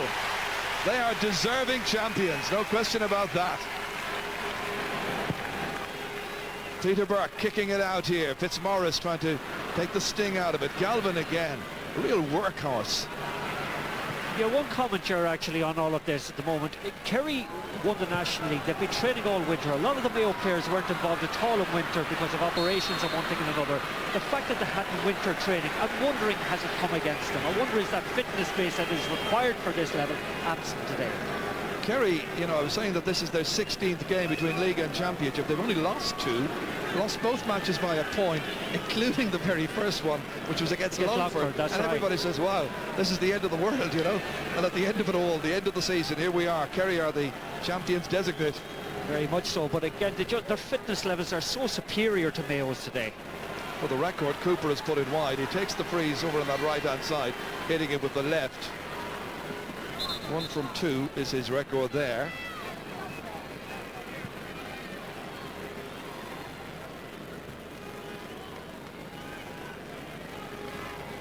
When you look at a player like Kieran MacDonald, who's really worked his heart out at centre forward today, scored 3 points. I'm sure he felt back in 96 and 97 there'd be another day. That day took 7 years, and he still hasn't got himself an All-Ireland medal. That is right. He's been magnificent for Mayo all through the championship, and even today he's managed to continue to carry the torch for them with very, very, very limited supply. Well, there's no room for sentiment in sport. This is tough. It's hard to get an All-Ireland. Kerry have shown that. They've been simply brilliant. Wonderfully expansive play, wonderfully expressive. And there again comes William Kirby. Bang on cue, in for his 3rd. He got 4 in the league, he's 3 so far, and he's got another 10 minutes left to play. Again, just credit that time Gooch Cooper, young Colm Cooper, with the vision that he had to pick out Kirby on the overlap. Just watch that crossfield ball, diagonally placed, beautifully executed, and again a fine score, his 3rd I think by Kirby. It was 112 to 1-4 at half-time, 119 to 1-8, and they're leaving in droves at this stage. Down along the Clonliffe Road, having left Croke Park. There you are. That's where we are. And this is what we are watching now. Kieran MacDonald, 40 metres out from goal, laying one in here for David Brady. There's a chance in here for Maloney. Oh, and he's blazed it outside and wide. No joy for Brian Maloney there. Got a point earlier on. Fans tearing their hair out. Well, what's left there? They're tearing. Yes, it's a frustrating day. It's a long way back to Mayo, but they've had a good journey to get here. They weren't expected to do this. They were expected to maybe contest an All-Ireland in 2 or 3 years' time. They've been ahead of schedule, and they've hit a team that people have frankly underestimated, even down in Kerry. Very much so, but again, to me it was Atonement Sunday for Kerry today. Again, the pressure on them was immense, and they've responded magnificently to that. And it's not that Mayo were that bad. No, obviously they weren't particularly good, but Kerry have been absolutely outstanding. Well, let's give them credit. It's all about setting up chances, Martin. 35 chances set up by Kerry against 19 chances set up by Mayo. So that's some difference. Well, there are lies, damn lies in statistics, but these statistics don't lie. Not with our statistician. Nice ball inside. Good block.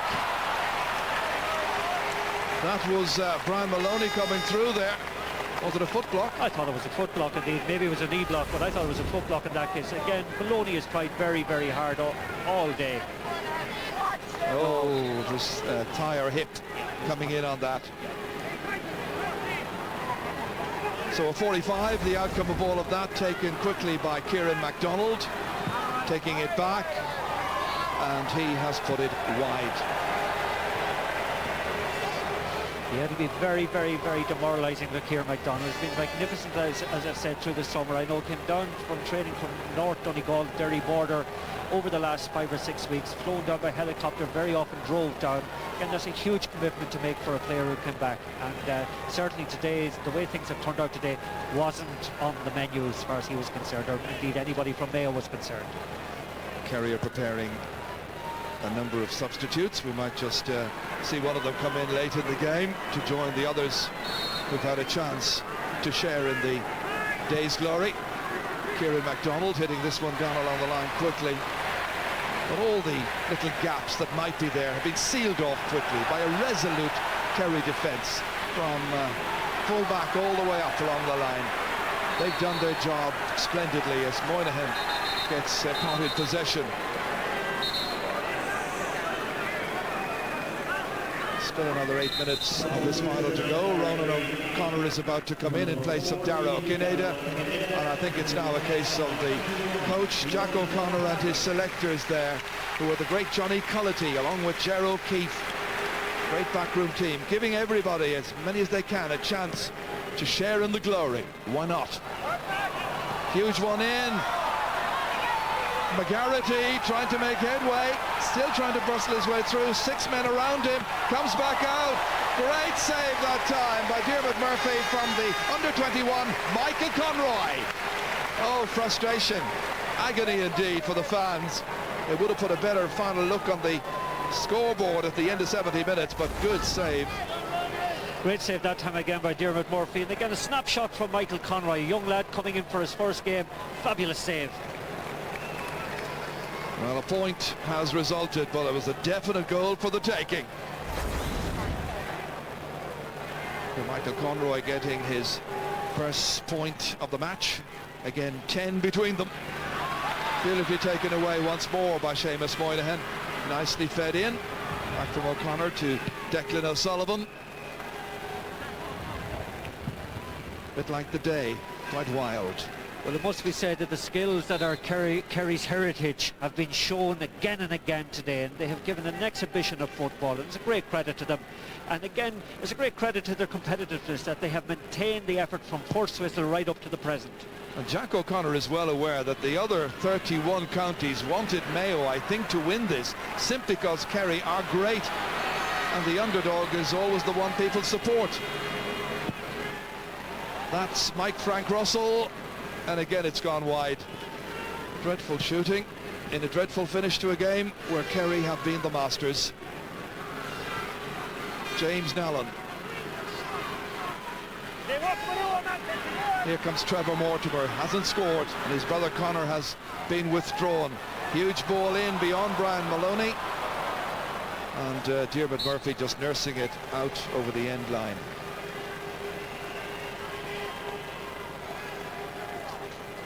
A lot of games played. Fans have had a long journey. They spent lots and lots of their money to come and support their teams. Mayo fans have come everywhere and anywhere to hope that John Maughan would be able to lead them this year to bridge a gap of 53 years. It's not going to happen. That's been obvious from a long, long way back. But he will hope that what he's been able to deliver this year will enable Mayo to build for future years. as Paddy Navin comes in place of David Heaney. Late change. Well, that's about all you can hope for out of the wreckage of this from a Mayo point of view, is that they can get experience for the future, can build on it, but they'll certainly be doing that without a number of players who played here today, Ger, unfortunately. And of course the younger members of the Mayo team have got a match on Saturday next to look forward to, if you can do that at this particular stage, against Armagh, who are a really good under-21 team. That All-Ireland final coming up in just 6 days' time. And John Mahon, of course, is the man in charge, likewise his fellow selectors, so they'll have to get over the wreckage of this quickly. Eamon Fitzmaurice down along the line for Kirby. He's on for a fourth. Blocked down this time, taken by Pat Kelly. Freed outside there towards Paddy Navin. Man has just come in for MacDonald. The Sugon style hairstyle. That's what I think they'd call it in West Clare. Back from Dillon. Bad mistake there by Maloney. But the final whistle can't come quickly enough for so many of these people. Just look at the faces there of some of these people in the crowd. Agony goes on and on. 53 years will become 54. And for Kerry, 32 All-Irelands will become 33. Their first one in 1903, their last when Moynihan lifted the cup in 2000. Fitzmaurice. That's Moynihan again, glazing that one in there towards Mike Frank Russell, who was unlucky to lose his place in the team in the first place. Breaks down to Gary Ruan. And again, he sets Conor Moran on his way. David Brady. Here's MacDonald.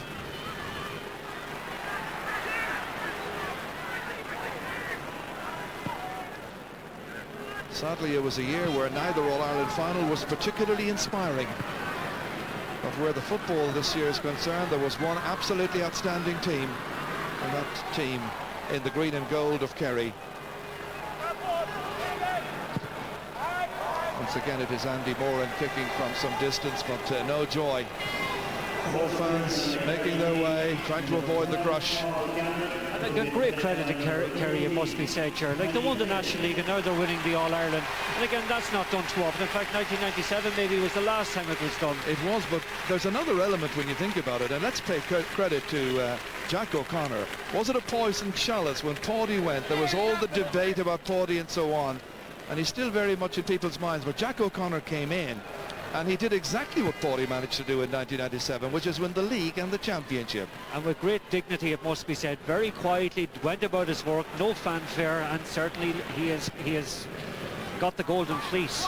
County Board and Sean Walsh, I think, will also feel, hang on, we had changes to make, we took the brave step. It wasn't popular, but it was done. And that last kick there by Ronan O'Connor. Again, no addition to the scores, 119 to 1-9. It's been like that for quite some time now.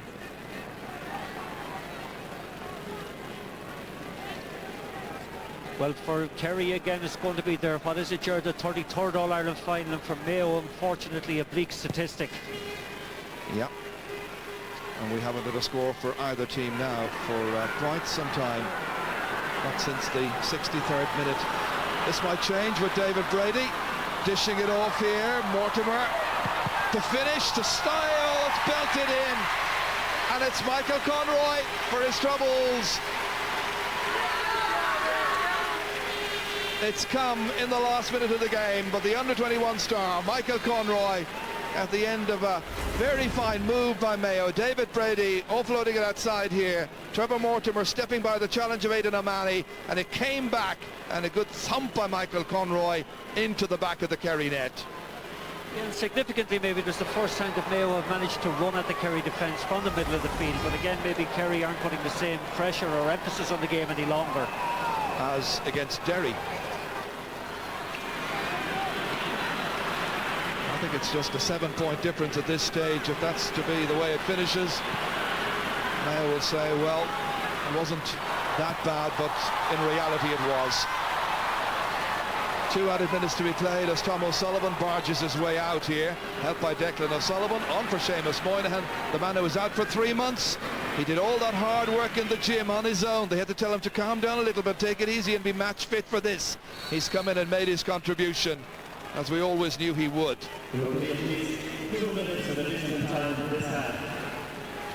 So as they say, at least 2 minutes.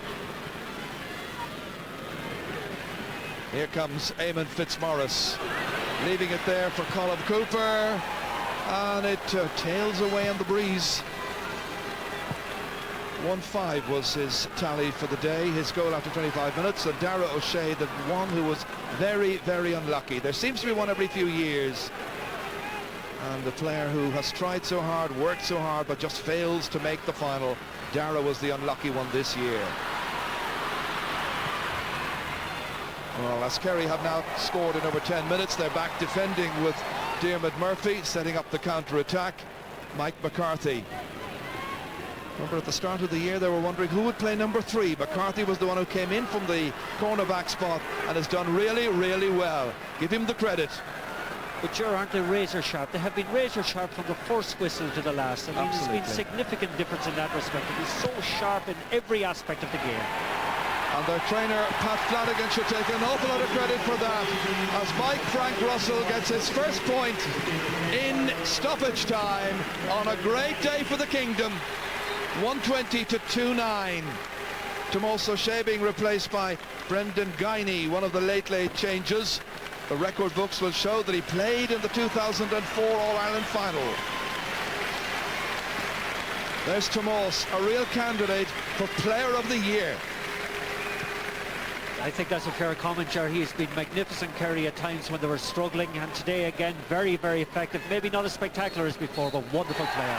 Kerry have done all they had to do and played some fantastic football. It was champagne fair from Jack O'Connor's team.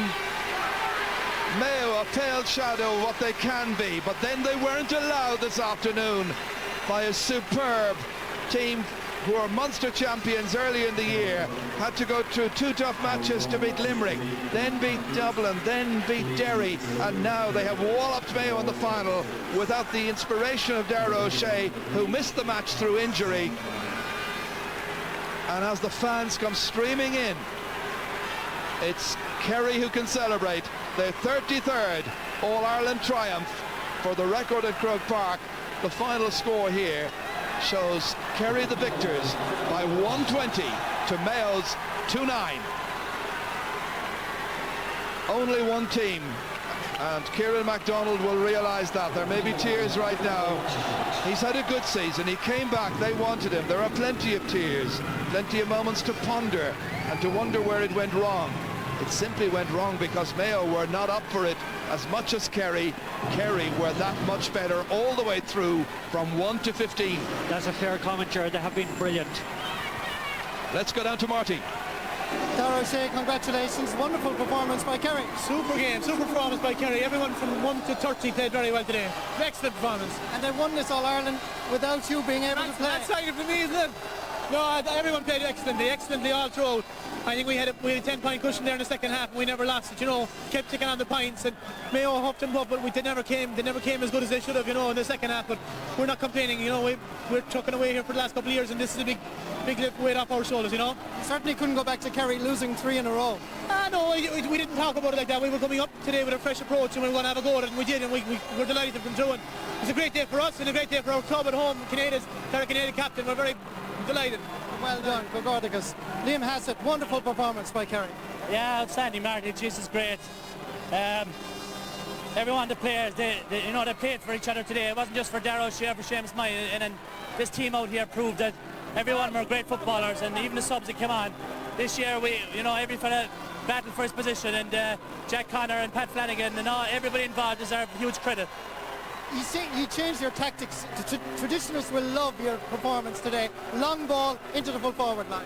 Yeah, I think Jack Connor got it right. You know, he knew, Gooch is a small fella, but he's been able to get the ball over his head. And Johnny Crowley and Canada, they won some great ball inside. And I don't think Mayo were ready for that. They probably thought we were going to put a nice ball into Gooch, but Gooch can play it both ways. Fantastic, congratulations, well done. Yeah, Gooch Cooper was a big man today, as was all this Kerry team. Our heartiest congratulations to Kerry. 33 All-Ireland titles, and you have to say, today they absolutely deserved that one. No doubt at all about it. They were superb all day long. And Colin O'Rourke and Joe Brawley, who've been with me here on the panel, I think, you know, so much of the talk going into this match was about Mayo not having won for so long, and they deserve an All-Ireland title and all that kind of stuff. Mayo found out that Kerry wanted this too very badly. Yeah, well, it's what Brian Cody, I think, said after the hurling final. You know, he said people are talking about Cork having hunger, and today Mayo having hunger. Like, both teams go into All-Ireland finals. Generally speaking, they're as equally motivated, or they should be. You shouldn't be playing an All-Ireland final unless you're motivated. But I think the question marks that have been over Kerry for a few years about the mental side. The mental side, I was going to say something else which you shouldn't say on television. And I think Kerry people have proved today, and Kerry players, that they have the courage that when it comes down to big games, okay, they've lost a couple and you could question some things about them, but I never lost faith in the Kerry heart, and they always had class, and class always comes through in the end. And I'm sure Sean Kelly, president of the GA, will be a delighted man to hand over the Sam Maguire Cup this evening. Bhí sé glán agus sportúil agus tá molanach beag tiltte ag de himróí go léir ó Kerry agus ó Mayo. Tá mí bródú lasibh thugardachas tas de himróí go léir.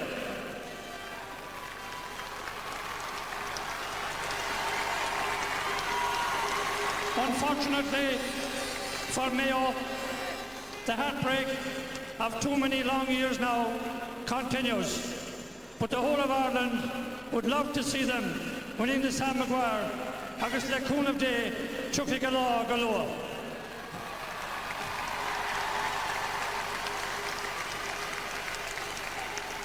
For the Kingdom of Kerry, the glory days are back again.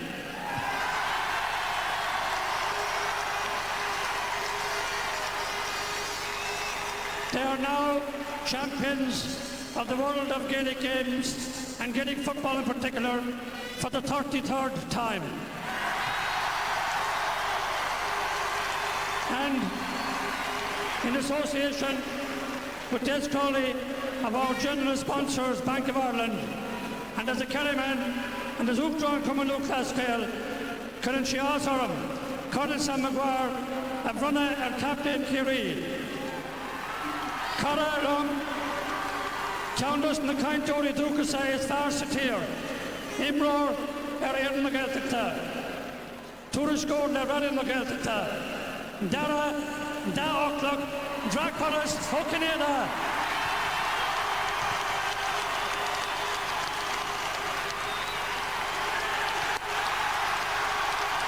Giving the cup, the most famous cup in Irish sport, Sam Maguire, presented to Dara O'Kineda on a day when Kerry are crowned the champions.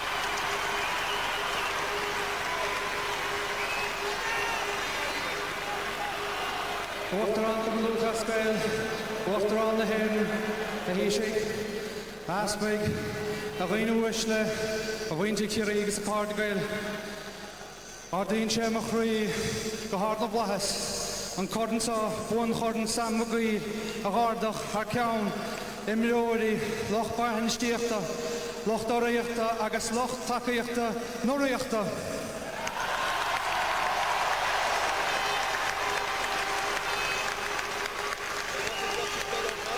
Níor feicean an dún le cúpla bliana nuas, bhí bhain leis an Gaeltachta le Padraig ach bris a chrí gáil agus cíoscán fiacail a deire go dó leis sin is stólam.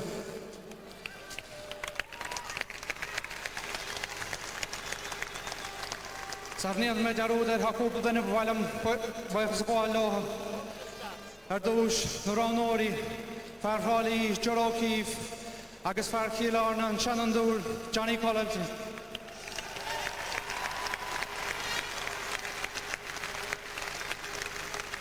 Adrenaláí úntach chuir sé gobar sin siar a mí ghéad a fórstócha agus níos stadamad go dtí cúig nómataí a hin. Ardara sé cé gur fort láige sé tá chraí go hamláin a bhfuidir Kerry Pat Flanagan.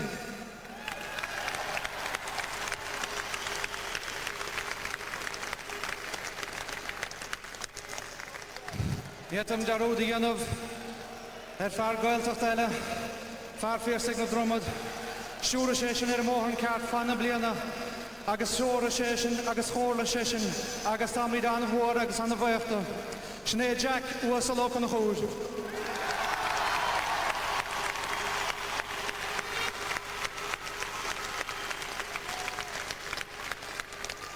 Buchas leis den bhfuireann leiis, tá numucha do bhain le lua, ach táimid anna bhaochtaibh, tá cúpla seanna chraach ar a bhfuireann agus cumad bhór nar maithic sin, agus cumad a bhaireach lei sin agus anna bhaochtaibh chomá.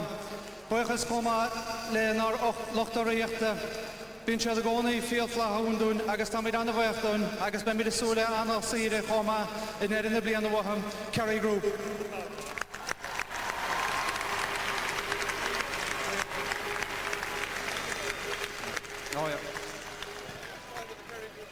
Buchas chomá leis an éile rinne atá ar an County Board chum cuiste chunta Kerry go háirithe in Argáin. An cahirirlach hasab sé linn creid sé anan agus dúirt sé de seachna bliana go mthaimís an chréibhsa sin é Sean Bernach agus ifigigh an County Board.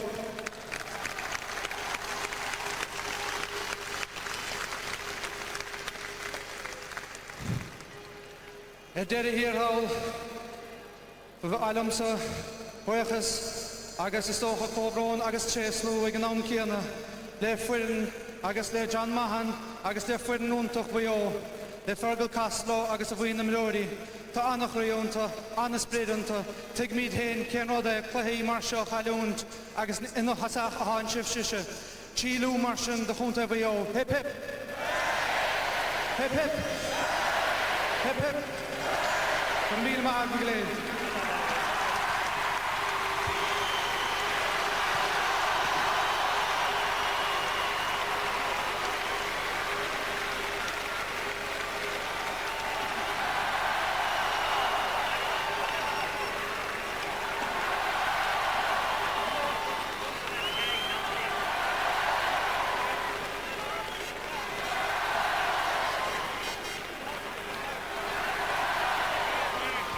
Darragh Canada, who is of course a radio presenter with Radio na Gaeltachta down in Ballynagowl in Kerry, thanking his supporters obviously and all involved with the team, and paying tribute to Mayo too on this particular day. Another great day for Mayo football, and never in any doubt. And Kerry football. For Kerry football. Take your time. I know. You're not doing too badly. I think I'm still in shock as well as the Mayo team probably are. Darragh Canady has been a fantastic captain for this team, you know, eloquent guy, and he went out and he did his job there, and you know, that's been at times a bit difficult for him. Yeah, and I've been fairly critical of him in the past. I thought now he played poorly a lot of the time, but he was fantastic in that first half today when it was a bit of a game for the first 20 minutes. Yeah. Kerry had to recover from the goal, and Darragh Canady inside won a lot of balls, scored a couple of good points from play, scored all the frees that he had to score, and himself and like Crowley showed why he should have been played. He won a lot of ball, and then Kerry, of course, had the 5th Cavalry to bring on in Moynihan and Mike Frank. What subs to have, but it's a fair tribute to Jack O'Connor. Yeah, like you he's were talking about Jack game. was during the second half of that match, and just his psyche and the way he handles players. Well, you know, he brought on Paddy Kelly there, which sent a message to everybody against Dublin, you know, that Kirby was dropped, who was brilliant today, Hassett was dropped, and, you know, he says, you know, you lads aren't going well in training, we'll put on somebody else. So it sent out a message to everybody. If you mess around in training, you're not going to be on the team. And it also sent a message to the subs. If you're going well in training, you have a chance. Mm-hmm. So the whole level and intensity of training went up a notch. So, like, Jack O'Connor is nobody's fool. He's, after winning the league, Munster Championship and All-Ireland, you know, I won't say to him again, you know, you're a lucky manager, Jack. You've done it right this time. He learned well from Bobby. All right, gentlemen, thank you very much indeed. We're going to take a break, but stay with us, please, because we have a lot more on this. Not alone with the win, but with the quality of the performance. On this. Not alone with the win, but with the quality of the performance. Yeah, Marty, we felt that somewhere under the surface this performance was in this team. You know, we spoke about it. We showed glimpses of it maybe against Dublin in the, towards the end of the first half and the start of the second half. We showed it against Derry as well. The team has taken a lot of stick all the year. People have been talking about Kerry having an alien style and all the rest of it, and to be honest with you, I think it's baloney, because we just set out at the start of the year to work exceptionally hard as a team for each other, play as a team, There were no superstars out there, no fellas trying to make all-stars out of themselves. They played as a team and for the team, and that's the key. I've mentioned it in other interviews already to Liam Hassett. Your tactics that you employed today, Jack, the long ball, traditionalists will love it because they'll say, hey, this could be a dawning of a new age in Gaelic football. Well, yeah, I mean, we took a bit of flack down in Kerry during the week for putting in Johnny Crowley ahead of Mike Frank Russell, but we felt that the Mayo full back line may have been vulnerable under the high ball, because if you look at the type of forwards they have, like Conor Mortimer and those guys, they wouldn't be used, their backs wouldn't be used to dealing with that type of ball in training, which is significant. I thought Johnny equipped himself exceptionally well, and Mike Frank did his part as well when he came in. So it's hostile for courses. Mike Frank was disappointed, but he, you know, he rallied round in the last couple of days and took it for the sake of the team. I know nobody wants to be dropped for an All-Ireland final. I know how difficult it is, but you know, right now everybody's happy, Marty. Well, and you should be happy. You've had a great year. Jack O'Connor, well done. Congratulations. Well, as you can hear, great scenes of celebration, and as you can imagine as well, we're all delighted to be here with the people of Kerry on this memorable occasion. Well, tonight on the show, we're going to look back at this afternoon's big game. We're going to be talking to many of those who played in the big match, and of course, naming our man of the match winner from this year's All-Ireland football final. Who can it be? Well, now, as I said, today was a very special day for the people of Kerry, and perhaps for none more so than the man who had the honour of climbing the steps of the Hogan stand today and lifting the Sam Maguire Cup, and that, of course, was Darragh O'Cinneide. Darragh, you're very welcome indeed.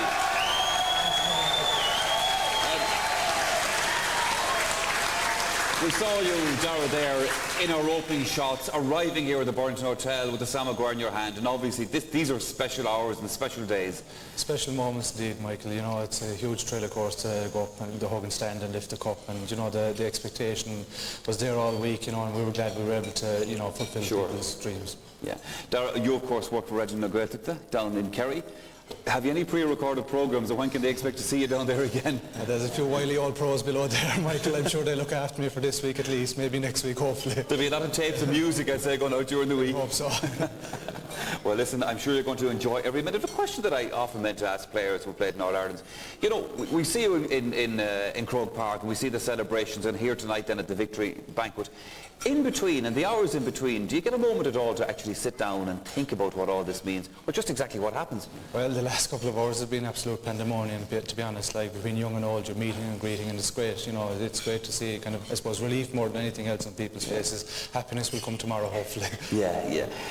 This, as I said, a great occasion for Kerry, but for anybody to captain a team like that, for yourself, for the family, for everybody at home, it's wonderful. Yeah, it's a huge honour, I suppose, more than anybody else for the club. You know, it's a huge honour for them. They get the right by winning the county championship, and they were delighted to take it last October. Thankfully, it didn't work out 2 years ago when we won the county championship, but thankfully we've managed to get Sam Maguire, and it'd be great to bring it back to the Gaels. Yeah, well, as I said, you don't normally get a chance, like, between winning the All-Ireland and coming here tonight to do a bit of celebrating. What are going to happen for the next couple of hours, do you think, Darragh? I'd say it could be hairy.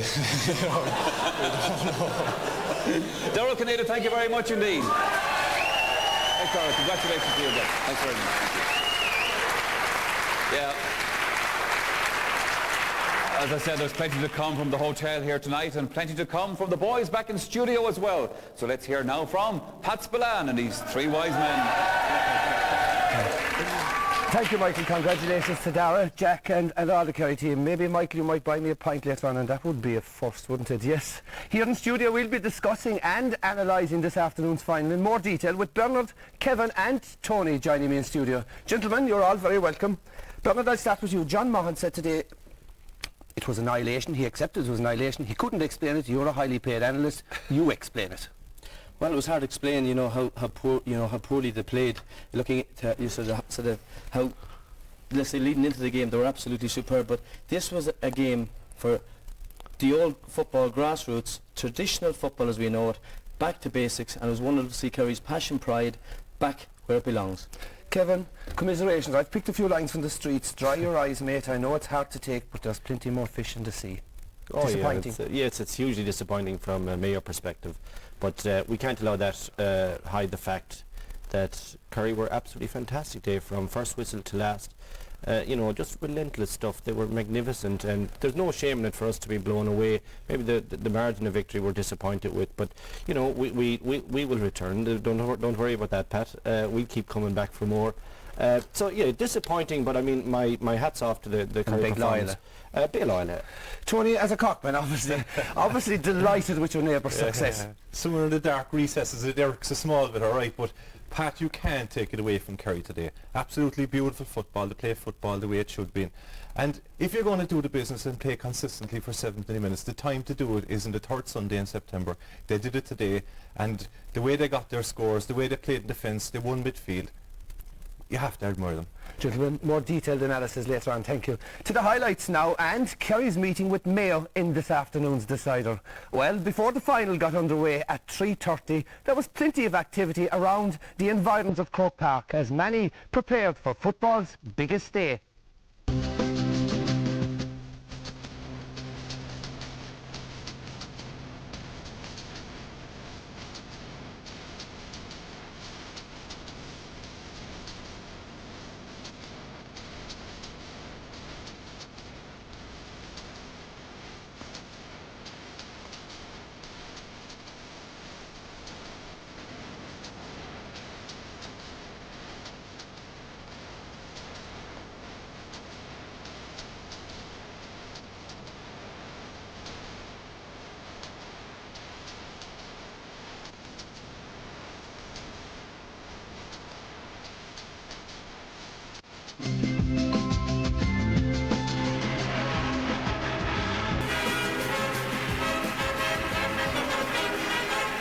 Now what of the... And indeed. What of the... And indeed. Back here at their victory banquet, we continue to celebrate, of course, with them. Now, joining me here in the presentation area right now, we have Paul Galvin and Dermot Murphy, ladies and gentlemen. Congratulations to both of you. Paul, this has been a fantastic day. Have you had an opportunity yet to let it all sink in and think about it? No, I don't think so. I don't think it definitely hasn't sunk in yet. It's just kind of, initially it was a feeling of relief, you know, when the final whistle went, it was relief because it was kind of 3 years of kind of hurt and, sure. You know, so maybe in the morning now, in the next few days. And I suppose with all the supporters wanting to congratulate you, fellas like me, want to interview you on the television, it'll take a while yet before you get a chance to have a look at that medal when it comes. Yeah. It's a lot of kind of, people saying well done and sure, the rest of it. But I'm sure in the tomorrow morning probably maybe it will be the first time it'll kind of sink maybe in. About Tuesday, I'd say, in fairness, Paul, probably. From your own personal point of view, you know, this year you've had to work your way onto the panel and you've done well and had a good game today, so you must be really, really pleased about this. Yeah, I suppose personally it's I suppose I couldn't have asked for much more really. 3 medals out of the 3 competitions we played in. Yeah. And it was kind of my first year kind of getting a start, so yeah, I suppose no complaints really. To have the SAM, to win the SAM is always a good year in Kerry. Yeah, well, Paul, talking about working your way onto the panel, Dermot Murphy, it's been a fair old apprenticeship over the last couple of years, hasn't it?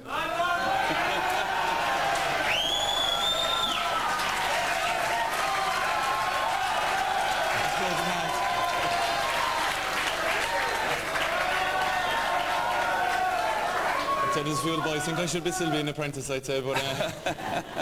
You must have been praying sometimes for Declan O'Keefe to actually retire. Oh, well, no. No, it's great to get my chance this year. It's been brilliant, really, to have played in all the championship games this year, and to win the All-Ireland is the icing on the cake, really. It's fantastic. And like Paul, I mean, when you came in as the #1 choice as goalkeeper, like as he said, like to go through the summer and to win the trophies you won, obviously the league came for Kerry, then the Munster Championship, and of course now the big one. Yeah, it's been fantastic, really. Everything has gone as planned throughout the year, and we've worked very hard all year long with Pat Flanagan and with Jack as well. I think we're reaping the rewards for it now tonight. Yeah, and the save that you made there during the course of the match. You got a big cheer from the crowd here in the hall and you made that save. Oh yeah, the boys will be well at the cheer now, alright, it's after a few, but... no, it went well. No, in fairness, the backs were very good all day today. I think they seemed to have their men under control and it made our job way easier than behind. Yeah, you've been part of Kerry teams down through the years as you were. I mean, and they say it's all a panel job and that, but nonetheless, to actually be out there in the field when the final whistle blows and you've won the All-Ireland, that must have been a bit special. Yeah, it was a great feeling. Absolutely fantastic. It's what we've worked for since last October, you know, and it came out for us today, which is brilliant. Yeah, well, gentlemen, thank you very much and congratulations to the two of you again. Dermot and Paul, thank you. Hang on there for a second. All right, lads. Well, now, in fact, we're going to move down the road a small little bit to continue our celebrations because our man on the road today has been Dara Maloney, and Dara right now is down in Dingle, so let's hear from him. Well, Michael, thank you. And you thought you had the real Sam Maguire in Dublin. We have it here in O'Flaherty's pub in Dingle. It's been a great day for all in this part of Kerry, with 7 of the panel from Gaeltacht and from Dingle involved in this latest Kerry success. Now, Thomas Ashe is here with me. Thomas won an All-Ireland with Kerry in 1953. He's from Dingle. And Thomas, this must bring back some very special memories for you. It does, yeah. I mean, it's a great occasion to win All-Ireland, you know.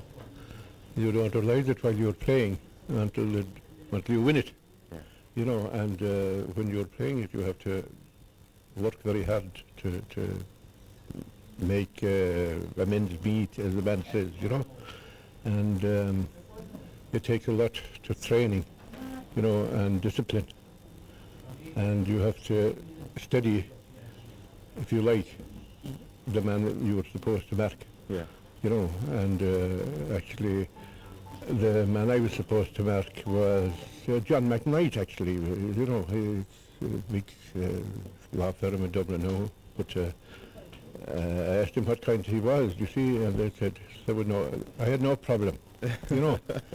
But they forgot to tell me he was 100-yard champion of Ulster. See, so that made a bit of a difference. I'd say it did. He was a quick fella. Did, yeah. It's good to see you here, Thomas. Thank you for joining us. John Bambury is here with us as well, former chairman of the West Kerry Football Board. John, what about a wonderful day for this part of Kerry, isn't it? Oh, God, yes. We've had 3 lean, sad years. And, of course, today made it up for this wonderful panel of 7 players we have here. And it'll make the winter short. And also, I'd like to thank the 7 members of the panel from West Kerry. They trained hard all the year, and they deserve what the achievement. And if we look down through today's match and go through it over and over again in television, you couldn't find one weak link in the whole team. It was a wonderful achievement for them, and it was wonderful to have our lads also in that panel. It certainly was. It was a great day for Kerry and everybody here in Dingle and on Gaeltacht. They know all about celebrating All Ireland's down here, so we'll let the party get on and we'll go back to you in Dublin. Yeah, thank you very much indeed to Darren Maloney, and I'm sure they're going to look after you very well for the rest of the night down there. Now, back here at the Winners Hotel, we have some more people for you to meet, and they are in the company of Marty Morrissey. Thank you very much, Michael. Well, Kerry today, as you all saw and enjoyed, won their 33rd All-Ireland title. But today, 25 years ago, Kerry won their 25th All-Ireland title, and the captain was a man from Listowel, and he's with us now, Tim Kennelly. And we're also joined, of course, by the great Seamus Moynihan.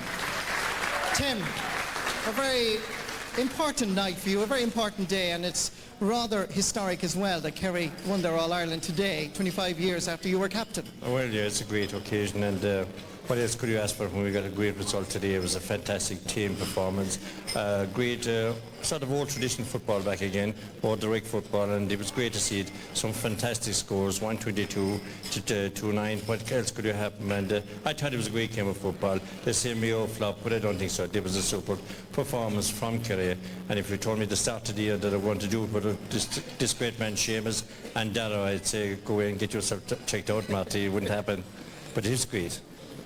Talk to me about what it means to Kerry to win this All-Ireland, because Ger O'Keefe, if I can mention his name, the Kerry selector, said that 75 was a great team performance, 79 was a great team performance. This equals that, if not maybe just a little bit better.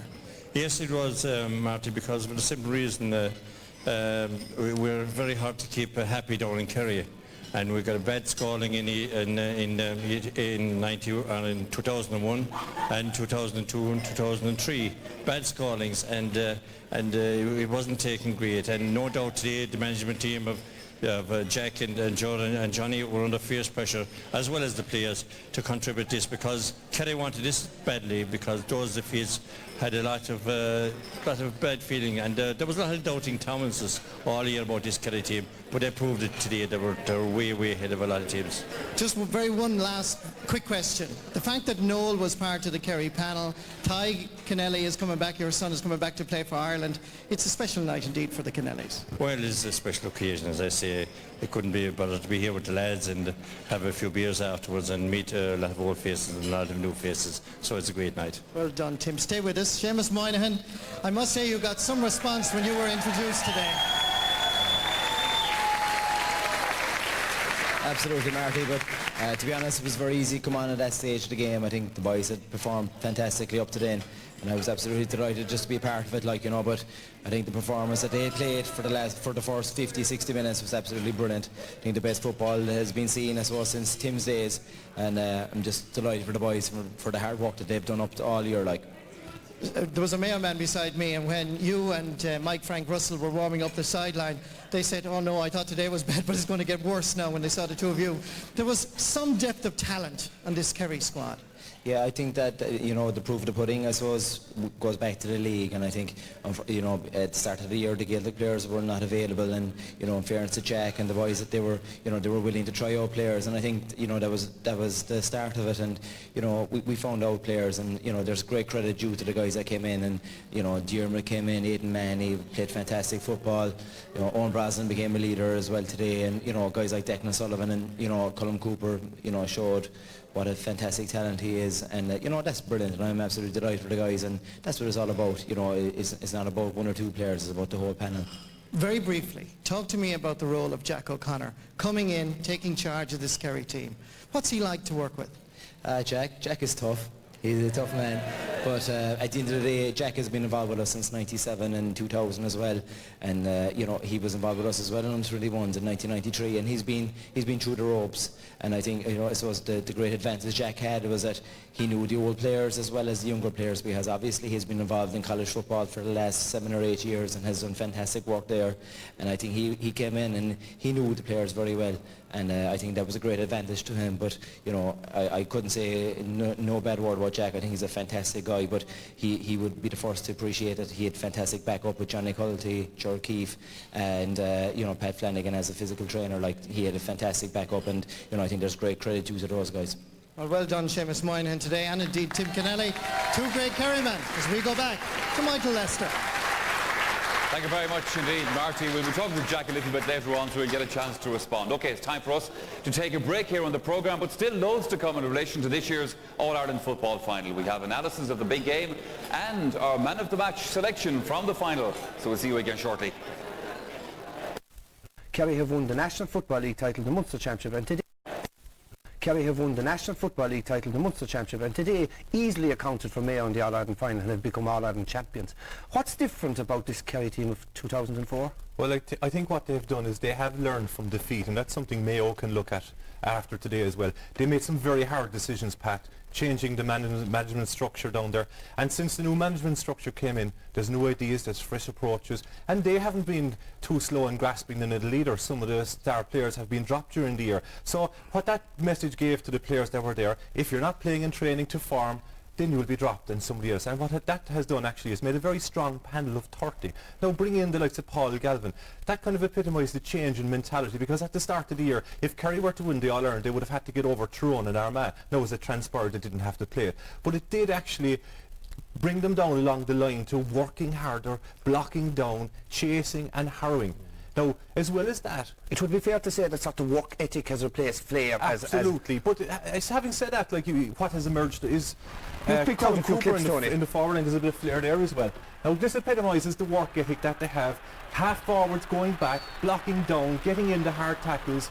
Here we see it again. Mayo have nowhere to go. There's 7 or 8 players. Now, if you think this is what we saw from Armagh and Tyrone over the last couple of years, would it be fair to say, lads, that Kerry are quick learners and they have adopted some of this Mayo and our Armagh and Tyrone tactics, have they? Absolutely, but Pat, the biggest single difference, is Tony is correct there saying, is that there was only one thing in the Kerry players' mind coming in here today. No matter what, the ball, the thing with the kneels on it, no matter what, a hand in, see it there again, a hand in, a head in, a leg in. The Mayo forwards did not like what was happening today. Kerry did not give a damn what way the ball was coming. They were so focused, it was win at all costs. Mayo minds were preoccupied with other things. Kevin, a harder edge to Kerry's play this year? Oh, undoubtedly so, and I mean, just that very last clip, you see Paul Galvin thundering into a guy and, you know, did knock a stir out of him. To me, they just looked a much more powerful outfit. I imagine they must have done a serious weights program. You know, they just look stacked up top, way stronger than they were last year. They're taking the belts, they're getting on with it, and that physical power allows you to break tackles, allows you to put in tackles, and allows you to repeat it over the period. Soft centre that, you know, crept into Kerry bellies over the last couple of years is hardened now, and definitely there's no comparison in their attitude on the field for 70 minutes. Dermot, you believe, sorry Tony, you believe that Jack O'Connor pulled the masterstroke today by changing Kerry's game plan. What was that? Well, if you look at the game and the way they played, right, the high ball here, it did a couple of things.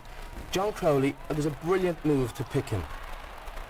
You know, Jack O'Connor needed a job from him. He laid it off, but what it did was it caused total unrest in the Mayo defence early on. High ball again, Dara Canada. Any way it came to the Kerry forwards today, they did not care. They fought. The Mayo forwards did not like the ball, and the Kerry backs tight, close. When the ball Is it came in fair high. to say, lads, that the traditional catch and kick football, there's still a place for it? It's a game of Gaelic football, not Gaelic handbags, and thanks be to God, Kerry rectified that today once again. Kevin, we saw a piece of magic today, a goal from Colin Cook, which in my opinion was the finest goal I've seen in All-Ireland final. Yeah. It was just something else. Let's take it. You take us through it. I'm going to give this stacks because I think this was absolutely fantastic. This is Eamon Fitzmaurice. This is a difficult ball. Watch Gooch. We're watching just now in real time, match tempo here, and you can see straight away the sort of skills involved. But we're going to have a look at now in Stone. That's a super catch. First touch, perfect. Now he's sniffing a goal there. He knows now it's a goal chance, but there's traffic. Look at the bounce inside, and the whole skill here is